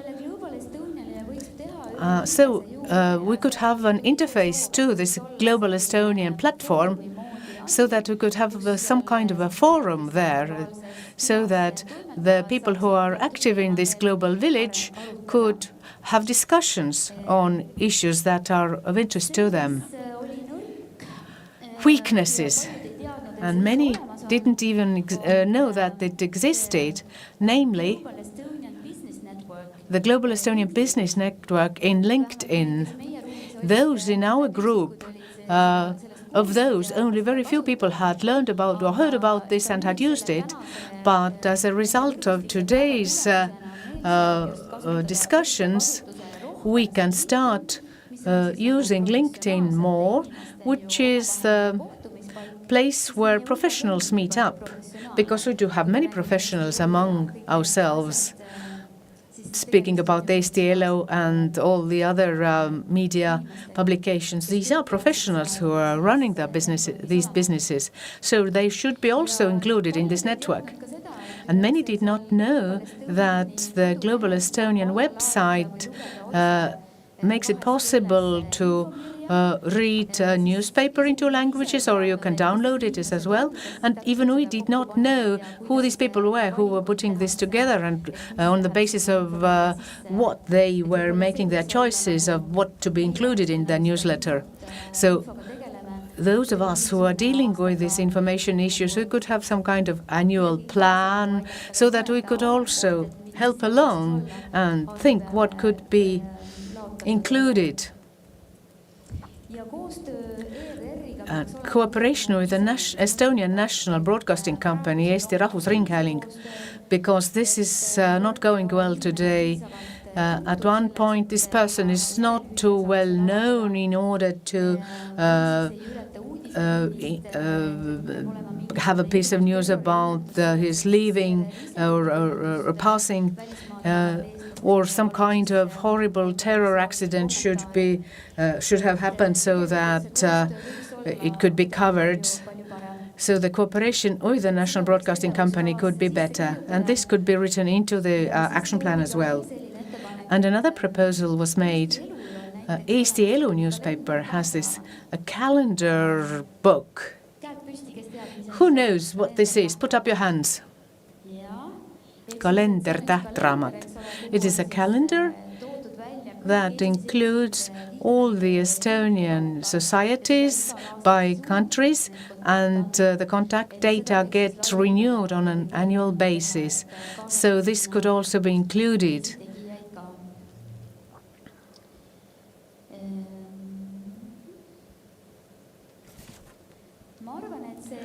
I believe that was all we wanted to share with you.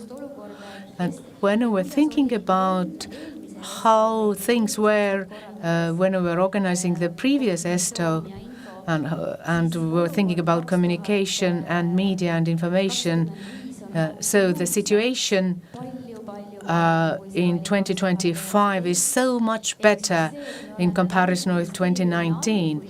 The fact that the Minister of Foreign Affairs has included us as a diaspora, and we have the structures and organizations now, so this is really very good indeed.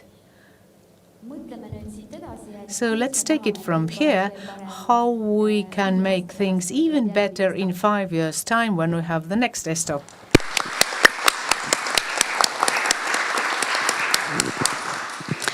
Mina olen I'm Reet Marten-Sehr, and this autumn will mark 16 years as an Estonian living abroad in Toronto, but actually I'm an Estonian and I've worked with archives and museums my whole life. So now in Toronto in the Estonian Diaspora Museum, and I'm also the president and founding member of the Heritage Network.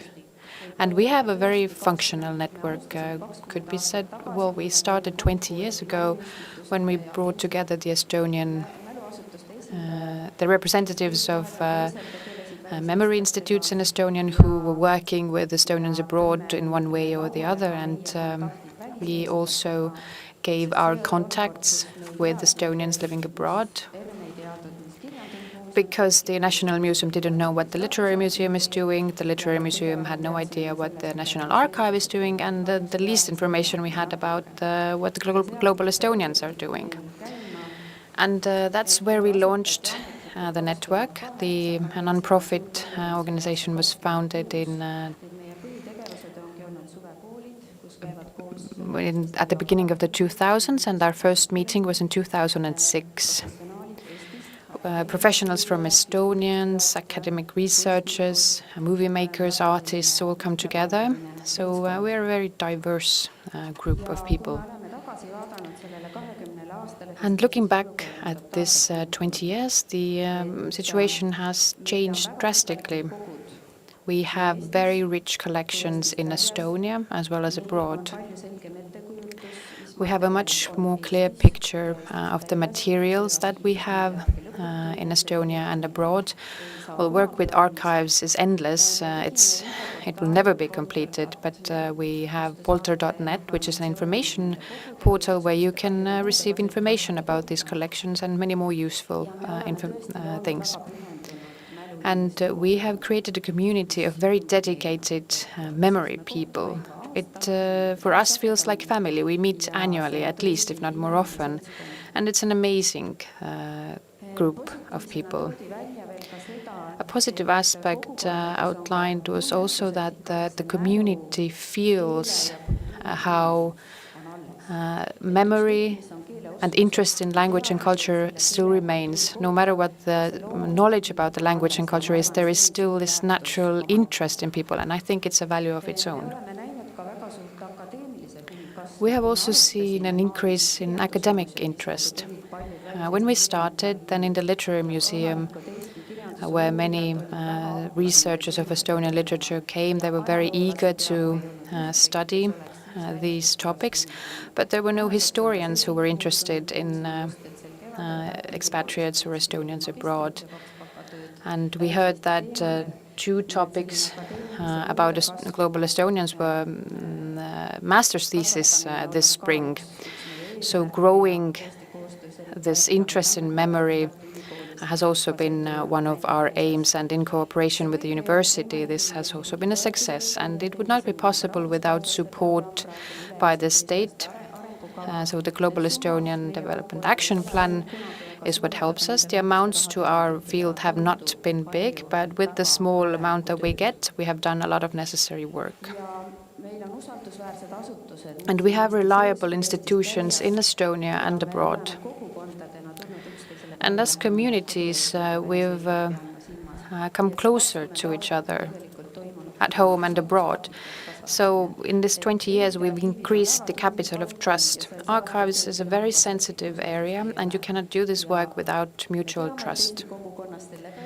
And we know it has not always been good in the Estonian communities, but I think it's a great value that we have become so much closer with each other. And as professionals, we have always tried to help and support, mostly with the help of volunteers, to help archives. Our agents have gone around the world and done practical work or trained people. So professional assistance has also been continued throughout the years. Problems and obstacles. Generations, it has already been mentioned. We're all saying that there's a shift in generations taking place. And these rich global Estonian archives were created by people who are no longer among us. The last of us, them are leaving us. We have new young pensioners every year, but it's not the same in all communities. How to find new people who are fit for work in an archive? It's a very specific activity, and it's not for everyone. And it also requires language skills, because the sources are mostly in Estonian.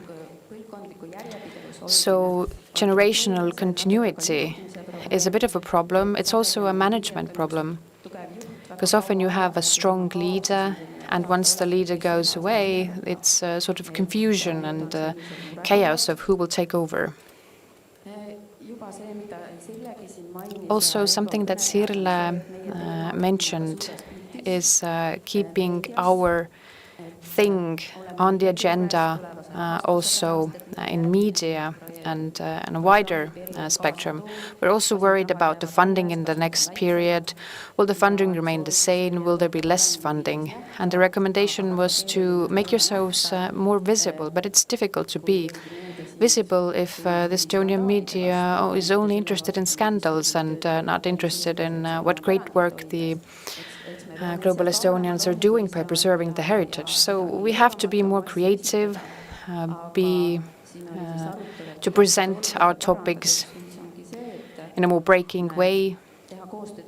But one suggestion was to cooperate with different networks. We can enhance each other's activities.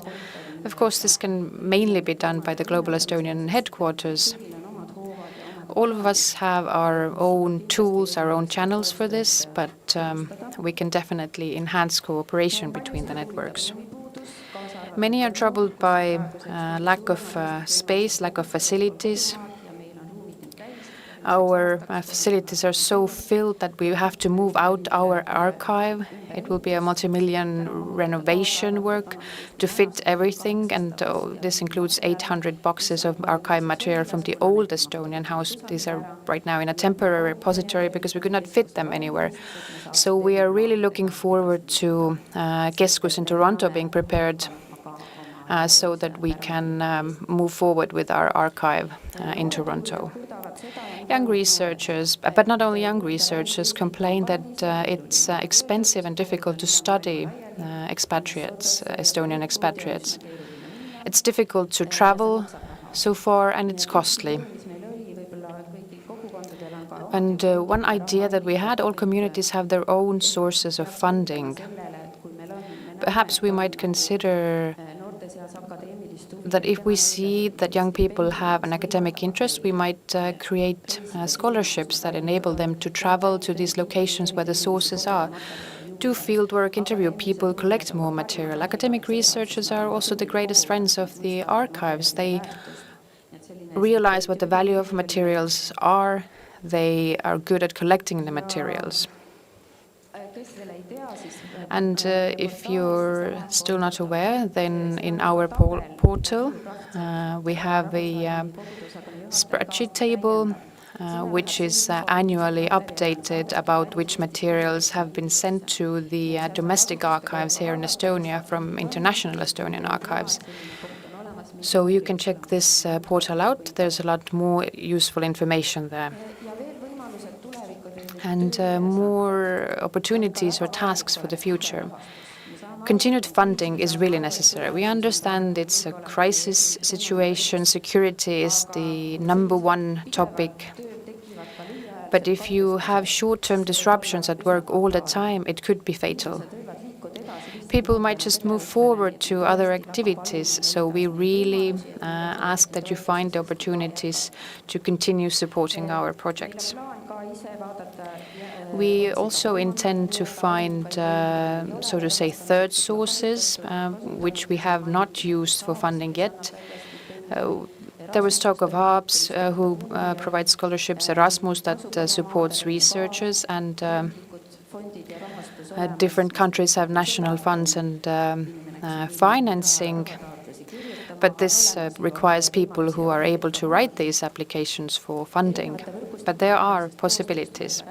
I already talked about cooperation between different networks. We see great potential in the youth because they are very well versed in AI and all the modern solutions, which is everything that we can use to preserve our history and make this topic perhaps more attractive for them as well. And make the collections more available.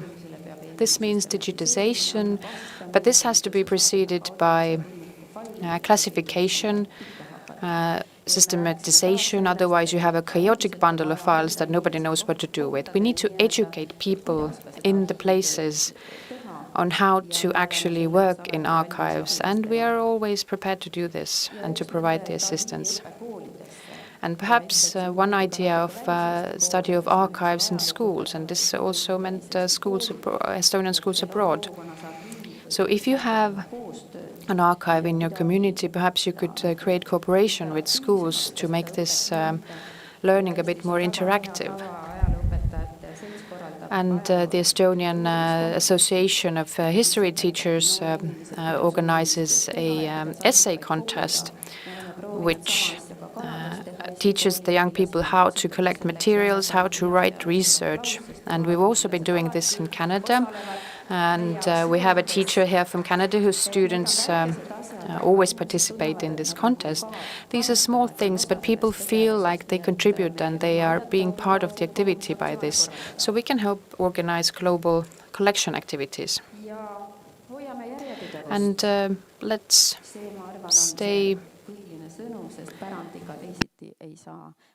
let's keep continuity. We would not have collections if we didn't have people who are constantly worried about them and working on them. Thank you.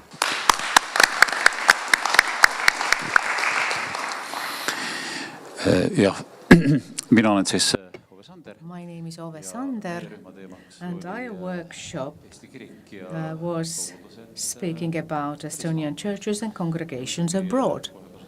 And I make use of the opportunity to thank my group members. This activity probably came from this building, that they were so active. But I will not pay too much attention to the items 1 to 4, but I would rather share with you the ideas under item 5. But still, what are the things that are positive when it comes to church?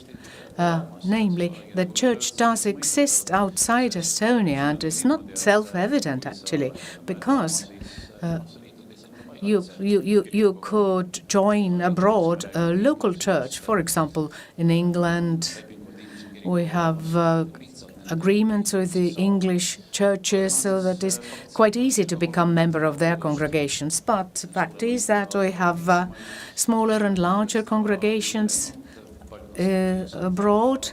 Some have been closed, but we have also success stories here and there. So this is what is positive and strong. And another idea about problems. Looking from the church's side is the lack of resources when we're looking at churches abroad. And I'm not actually thinking about finances, but rather human resources, clergymen who would do the work. I could immediately employ 15 clergymen outside Estonia. Just in North Estonia, for example, on the western coast, we have practically nobody. On the eastern coast, we have Margus, who is serving several congregations.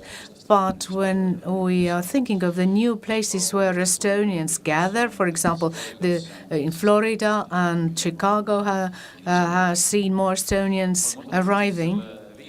But then the fifth item, which is the most exciting idea, where we could add our ideas to this new action plan. In our group, we could not look into the near-term future and long-term future, but it somehow turned out that we were looking at the major things and then more specific things. So I'm going to list them briefly.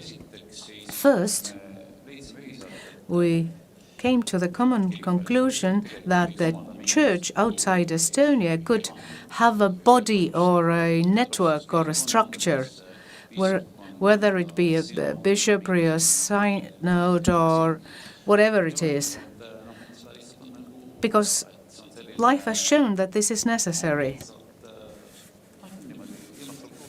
Because it is difficult to get things done without a proper structure. And we have these 30 congregations now. We have tried to organize virtual meetings, and they have been estimated highly, but we could still have a structure. That means communication, sharing of resources, and other things as well. So we should take this up. And on a little side line, thinking about Northern America, people who come from there, they know that the churches in Estonia and America join together, but it's difficult for Estonians even in church, and some churches did not join this group. And we've been talking about this, that the situation has changed, and the Estonian Lutheran Church has now developed more readiness for cooperation, and this especially applies to the continent of North America. Then we also thought that we should cooperate more in general. Not only cooperation, but being together, being one. And we should do this also from the point of view of the church, but also the societies and missions of Estonia, like embassies and things. There are examples, even if I do not have time to share those with you now, where the connections with churches and embassies are close, but then there's also other places where there's room for development. So this was the second idea under item 5. And then the third thing, communication, that has been mentioned many times today as well. From the point of church, it means internal communication first, so that we are all on one page, but it also means the information that we share with others, so that people know what we are doing and where they can come and what to do. And briefly, I will also mention specific ideas, some specific ideas for looking at the future. We spoke quite a lot about, and it is interesting as well, that when serving in churches has its special nature in every country, but the church, even so, even if it's not losing its identity, but it should also go along with the times, especially when it comes to programs offered to children, young people and young families. It's easier said than done, but if we are not welcoming and happy, and if we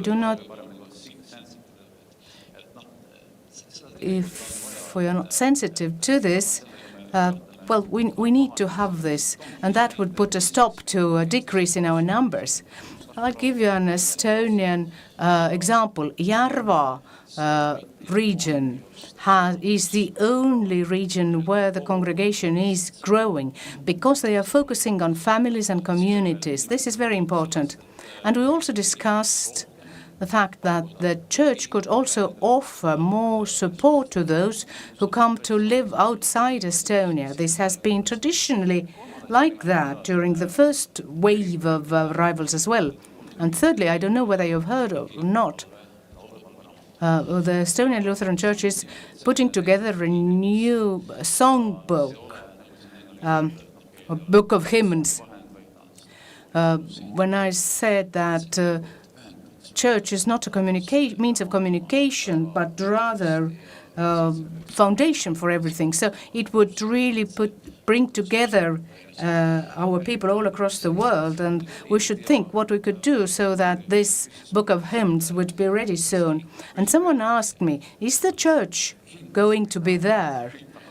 And I said, definitely it's going to develop as well. And then this person from the Estonian National Broadcasting Company said, well, I should interview then you as well. Thank you for the possibility to be here today, and thank you also, dear Sirle, that you have always seen church as not a separate thing where people can erroneously find himself. It is part of our culture, really, even if you cannot use the word normal, which is not a good word. Thank you.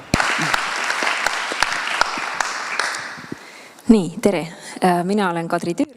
Hello, I am Kadri, lecturer of Estonian language and culture at the Toronto University. And we actually held two working groups together, the Estonian Academics Network and the Estonian Student Associations networks. So maybe we could summarize this as a global academic Estonian life work group, and academic in three senses. Academic for those who are doing science, academic as in belonging into sororities and fraternities, and also students. And we also had some future students among us. So it was very exciting, very useful. And a short overview now. First of all, what is going well? Estonian science is at top level. We have many scientists working abroad. We have support from the research agency in Estonia that researchers can apply for. This support is stable. Estonian organizations exist, and we can also, those outside Estonia can sense support from Estonian embassies. Strengths. We have a strong Estonian spirit and reputation, first of all. There are many different communities. We have financial support schemes in place, ETAK, the research agency support, and LinkedIn has recently created the Estonian American Network of Science group. I hope that the representatives of humanities are also welcome there, and those outside of the US as well, regardless of it having science in its heading. So we have this support network. Difficulties that we have is that there are very many different organizations and communities, but these are fragmented. They don't always exchange information very smoothly. It's physically difficult to get together, especially with long distances, and for young people who don't drive cars or take planes on their own. And the great question for researchers is how to return. But this is also for the students. So how you go to another country, find social contacts on the basis of which you are able to build yourself up in this new place. This is a great challenge. So opportunities and activities. Opportunities are, for example, inviting researchers, scientists to perform or present at different organizations and societies around the world so that they could make themselves visible and meet other people like them. The possibilities to provide internships at home and globally. The possibility to create a database. And one major opportunity would be to communicate more. Some practical activities that we try to divide into activities that could be done immediately and those within a 4-year perspective. And some of these are missionary. Meet people for real. Join an existing organization. Share your news with other people. And from there, things like there could be more information about existing and working researchers and scientists. Researchers can create their profile in the Estonian research information system, even if they're not associated with any Estonian research institution, but they can leave a mark that they actually exist. More work could be done with student exchange and scholarship programs. And now the 4-year perspective, where we had a very great call to collect more money, more funding. And, for example, to promote the donating culture of Estonian people. And it's great if it's possible to support the mobility of students. And in addition to a database of global Estonian researchers, we could have a marketplace for resources. Someone has the knowledge, someone has the money, and someone has the contacts. Someone has the need for all of this. We should think on how to reduce the fragmentation between all these different existing organizations. And one very specific proposal was that as embassies are the official representation of the Estonian state in each country of location, it's a very nice, safe, official place to use as an environment of communication. There are excellent examples of how embassies have taken up this role of center of communication and information exchange for their community. And this is definitely a direction that we should keep working on. And I think that's all from me. Thank you.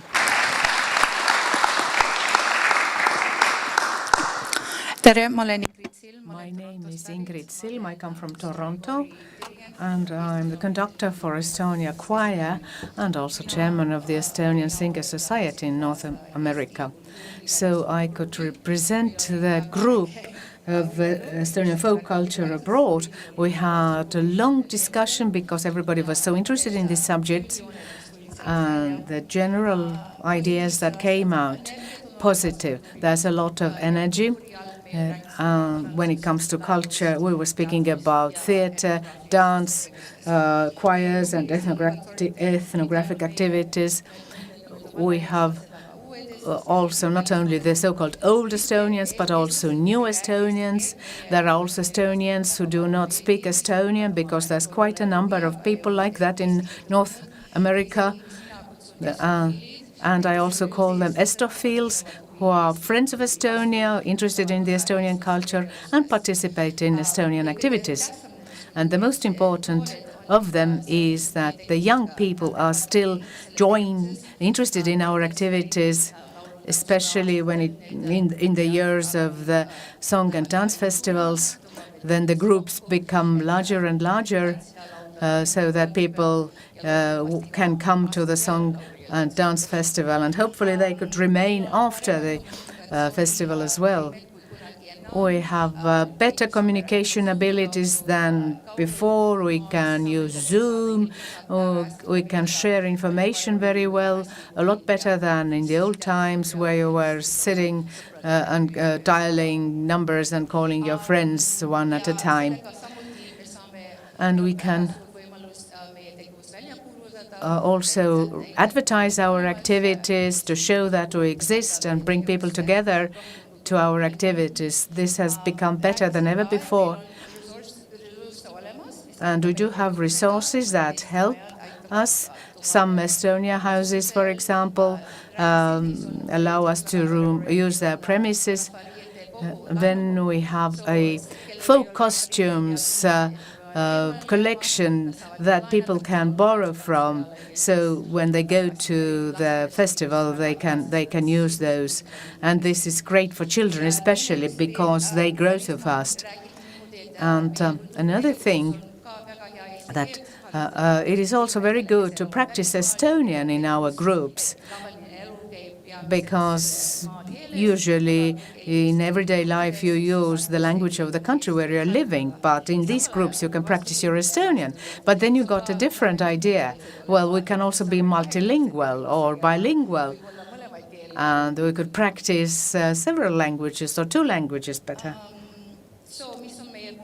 Worries. That our community is decreasing.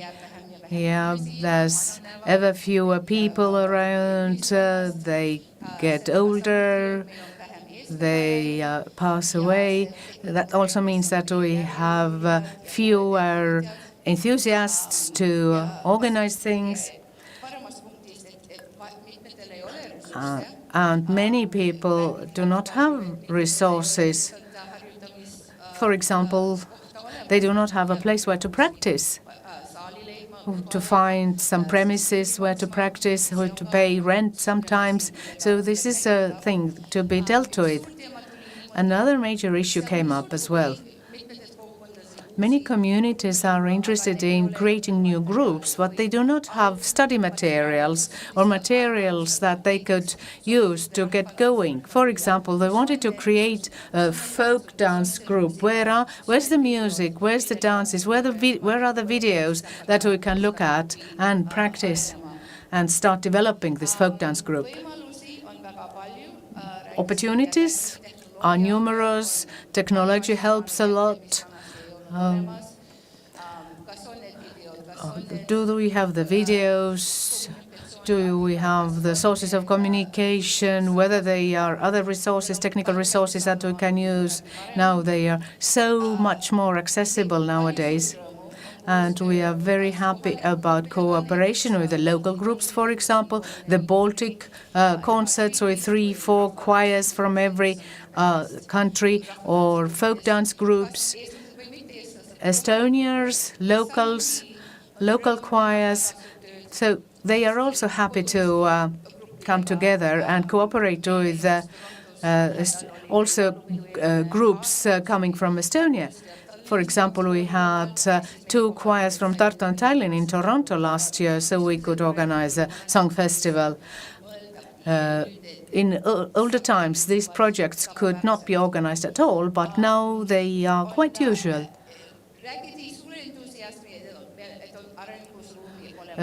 We also saw room for development. There's interest in creating new groups, new organizations. In the United Kingdom, they used to have a mixed choir, but there was so much interest that they had to organize a women's choir. And they were also happy that in the dance festival we have family groups. So the family group was the best thing to bring along young people for the future.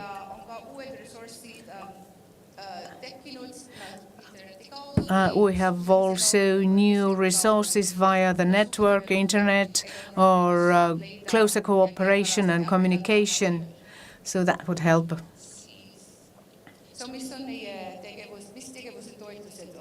So what would be the things that help us achieve our goals? It's always the question about money, financial support. The sources do exist, even if there are sometimes obstacles as well, but the resources do exist. There are premises where you can practice. There are people who are interested in joining along, and there are new enthusiasts who are leaders who want to do things. Communication is so much easier. We have all these networks, and social media and internet can help here so that we can contact people very fast to ask for advice and help. And also, there are many people who are interested in these things, and not among Estonians only, but Estophiles as well, Estonia's friends. They want to contribute to Estonia's activities abroad, and my experience shows that this really contributes a lot to what we're doing.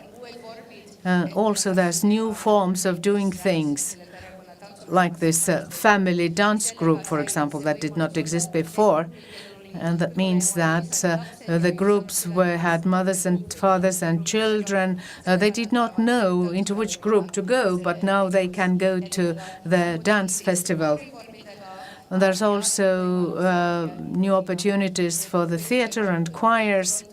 In Toronto, we had a E-chamber choir where they practiced over Zoom, and they are also attending the song festival. That means that people who are living far away can still attend also and participate in the song festival. So these were the major things. Interest is really great. The leaders are there, and interest towards the culture is very high. And I think it continues like that in the future as well. Mina olen Oskar Kask ja oli au juhatada kunsti ja kunstikogude teemalist aruteluklubbi siis välismaa kohta.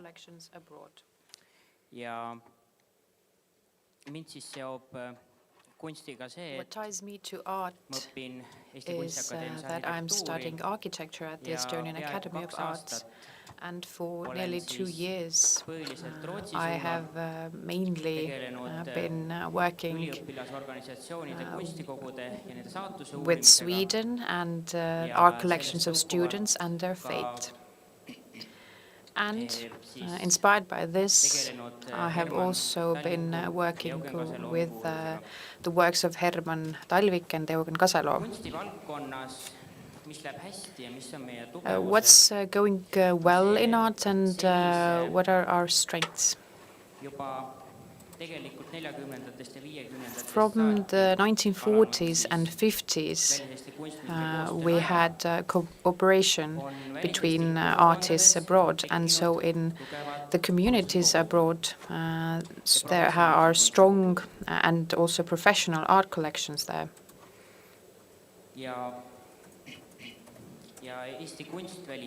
And Estonian art abroad is also at a professional level.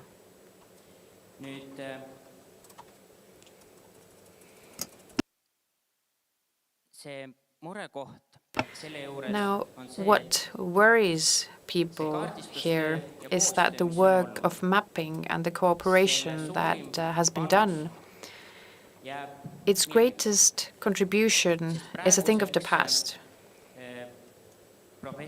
Because the professional artists, by now, we have not had the central list or mapping for the past 40 years.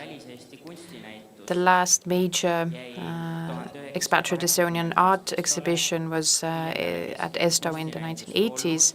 There has not been a central art exhibition later, and also at this ESTO, which had an art exhibition with 71 works displayed, and it's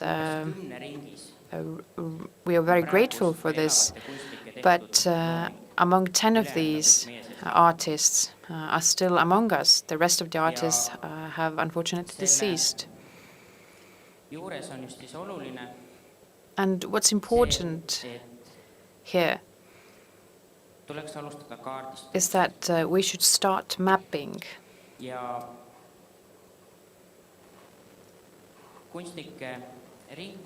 And in the artist circles, and what has led to this state is lack of awareness.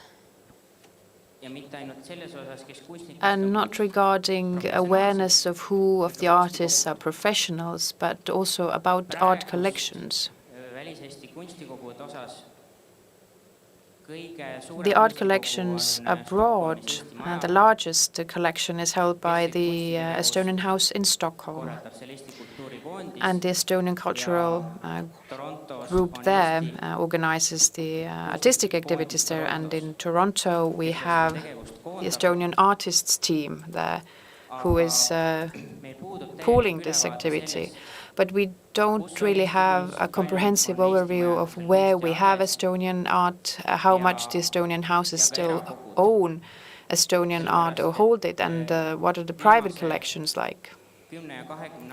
Because in the past 10, 20 years, professional artists, as well the older generation of them, are leaving us. They are leaving behind the art to their children, and in many cases, well, Stockholm auction work, there's a central auction system in Sweden. You can see how the works of Erik Hammer are being put up for auction. Not even the oil paintings, but also sketches are being sold at these auctions.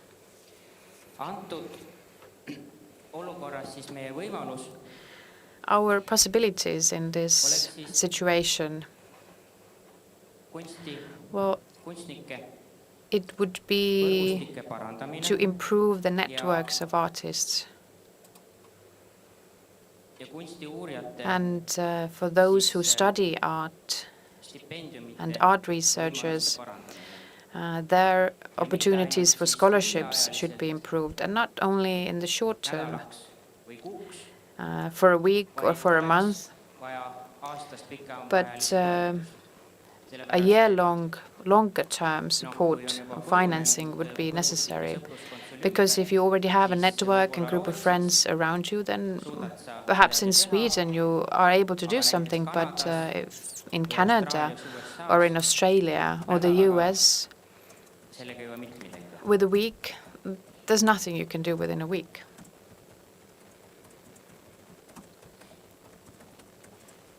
Ja ma liiguks selle kõige olulisema. And now I would go to the most important item. What is it that we could do? The Ministry of Foreign Affairs and the embassies could hire professionals of this area. Because at the moment, managing art topics has gaps. Older generations, perhaps, who in the 90s were strongly leading the contacts and communication within the artistic circles, also with Estonia, who held exhibitions for Estonian artists from home, also in Stockholm. They have deceased, and there are gaps. And we need to strongly form a new generation now who would take it upon themselves to again create an overview and have an understanding of where the artists are who are doing Estonian art abroad.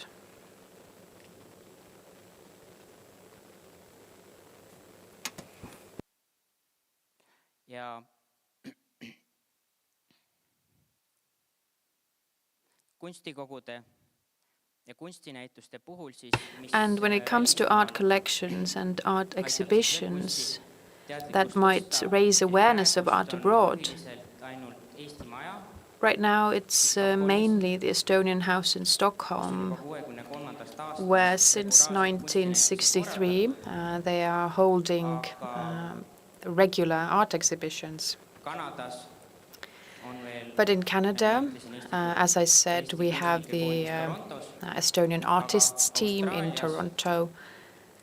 But in Australia or the US, the Estonian houses should restore regular art exhibitions of Estonian artists and not only introduce traditional painting or but also include sculpture and design, which has been completely neglected.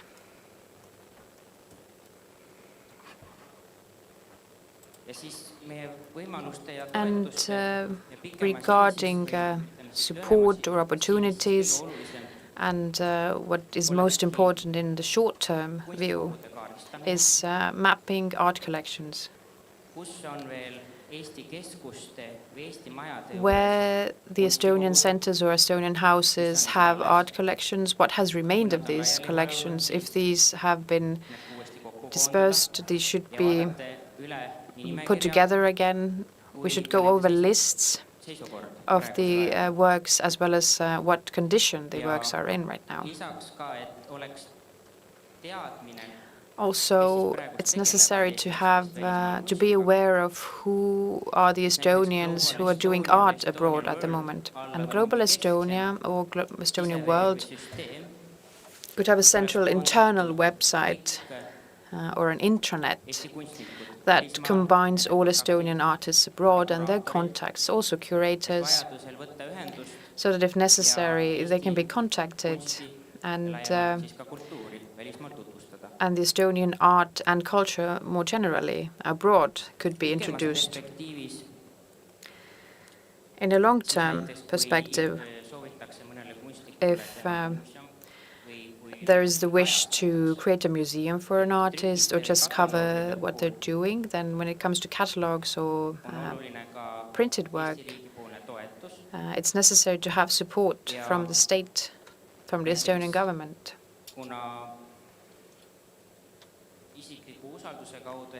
And through personal trust or private companies, support is more easily available. And for example, through chambers of commerce, Estonian companies could establish contacts and generate interest in Estonian art. And that would be all.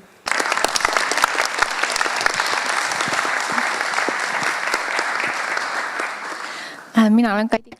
My name is Kadri, and I was in charge of the group of Estonian writers and translators abroad. Like in many other groups, the keywords were virtual environment, recognition, and communication. So what was done well, in our opinion? Namely, that when it comes to translation, there is a big demand for translations in different genres, and the translated works and translators are very professional. It is also very important that children are being sent books and study materials that would contribute to teaching the Estonian language and continuity of Estonianness. The Estonian communities obviously can offer support in order to keep contacts with Estonia. Problems. This was mainly to do with funding and also reaching the readers, because this could be complicated for foreign Estonian authors or compatriot authors. And what could help promote literature and translation in other countries would be to put together a global group or environment that could be managed by Global Estonia, for example, so that we could do better networking and information exchange, and we could list the new publications and books that have been coming out so that the readers will get the information sooner. And then recognition, to recognize writers and translators of Estonians abroad. That means that they could also undertake more projects. Also support for creative work. Donations or mentors could also be of help here. For example, the Estonian Writers Society or the Estonian Translators Society could be helpful here. And in order to strengthen the relations between Estonians abroad and in Estonia, we could organize festivals in libraries, for example, or virtual festivals as well. These were our main ideas. And given that the work of the translator and writer is very individual, but then there is also quite a great desire for communities. Thank you. Palun üks suur aplaus. Could I please ask for a round of applause to all heads of working groups today?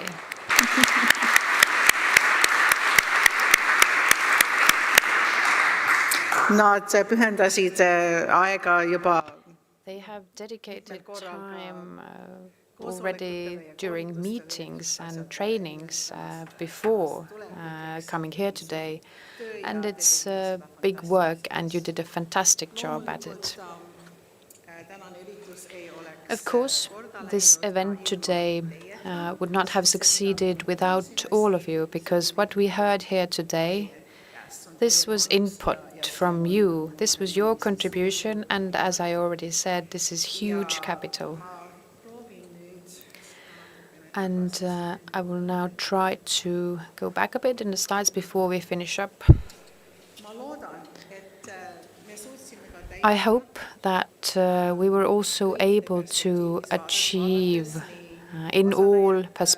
from all perspectives, the participants, work group leaders, and the Ministry of Foreign Affairs, these goals that were set for today.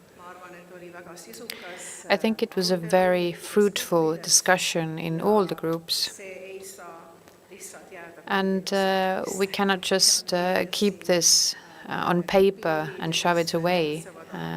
Us group leaders acting in our communities, organizations, we will make sure that this will be,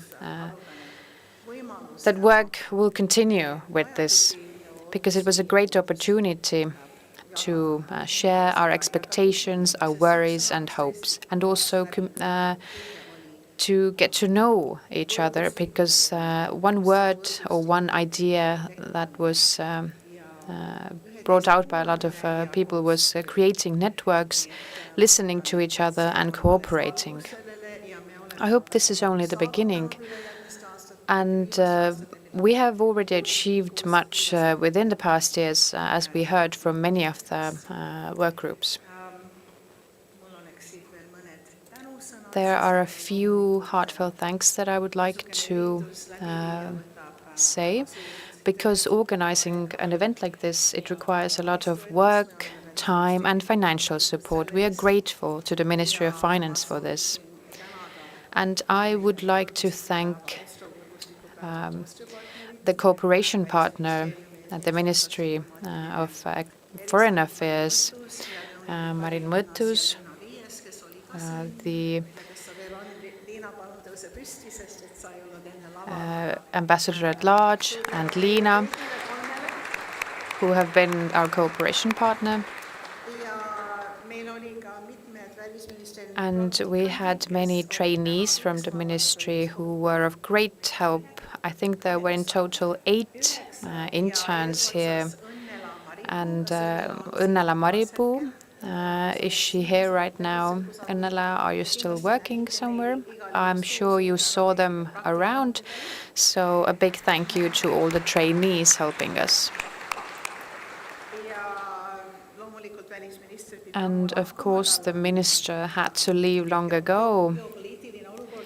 The geopolitical situation is difficult, and there's not much for other topics he has time to dedicate, but we are grateful that he took the time to be here. And of course, Sirle, Nora, Mihkel, Marin, Mõttus, Kadri, Linnas, and for all your speeches, and for Bishop, for the blessing.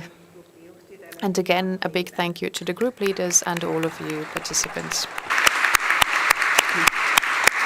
Me teeme oma kõige parima, et kõik teie mõtted We will do our utmost best for all your ideas and thoughts to make it in the next Global Estonian Action Plan.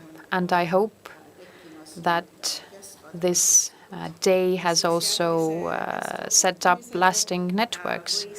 And at the next ESTO meeting or at the Song or Dance Festival. And of course, today it's Canada Day. Canada celebrates its birthday, and there's a fun party going on at the Põhjala Brewery. You don't need to be from Canada or live in Canada to join the party at the brewery, so you are very welcome at the Põhjala Brewery tonight. And it will begin with a game of hockey, so bring your hockey sticks with you. So thank you very much, all of you. Thank you, Reet, to you as well for being such a great enthusiast and involved in this preparation. Since this is ESTO, Piret is representing archives here, and what you can later find in archives and what you can put into the box of memories is all these badges and brochures. Even a bottle of beer was brought from Estonian house from 1980. So just by way of explanation, I just wanted to tell you that there are two kinds of these programs. It can be either in 2 languages or in 3 languages. And because of lack of time, we had to put together 2 programs. One was used in Stockholm, that included the Stockholm share or part, but the other program also continues Narva and Tallinn. So these 2 programs are not just one and the same, but they are complementing each other. And we have also cooperation with the Song Festival Foundation and also the Sokisahtel company. So you can find all this merchandise online from their online shops. We had a very small selection here today, but you can also purchase these items during the Song and Dance Festival and also online. And you know that the ESTO flag is the symbol of continuity. It was put to a cupboard in the Estonian National Museum, but this flag also has all badges of ESTO. And there are 2 types of them. One has a logo and text, ESTO 2025, and the other one is a simple leaf of clover without any text. So you know there are several badges that you can collect. Thank you, and let's meet again, until we meet again. Another piece of news. Those who have the handband for ESTO, you can use Estonian or Tallinn public transport free of charge.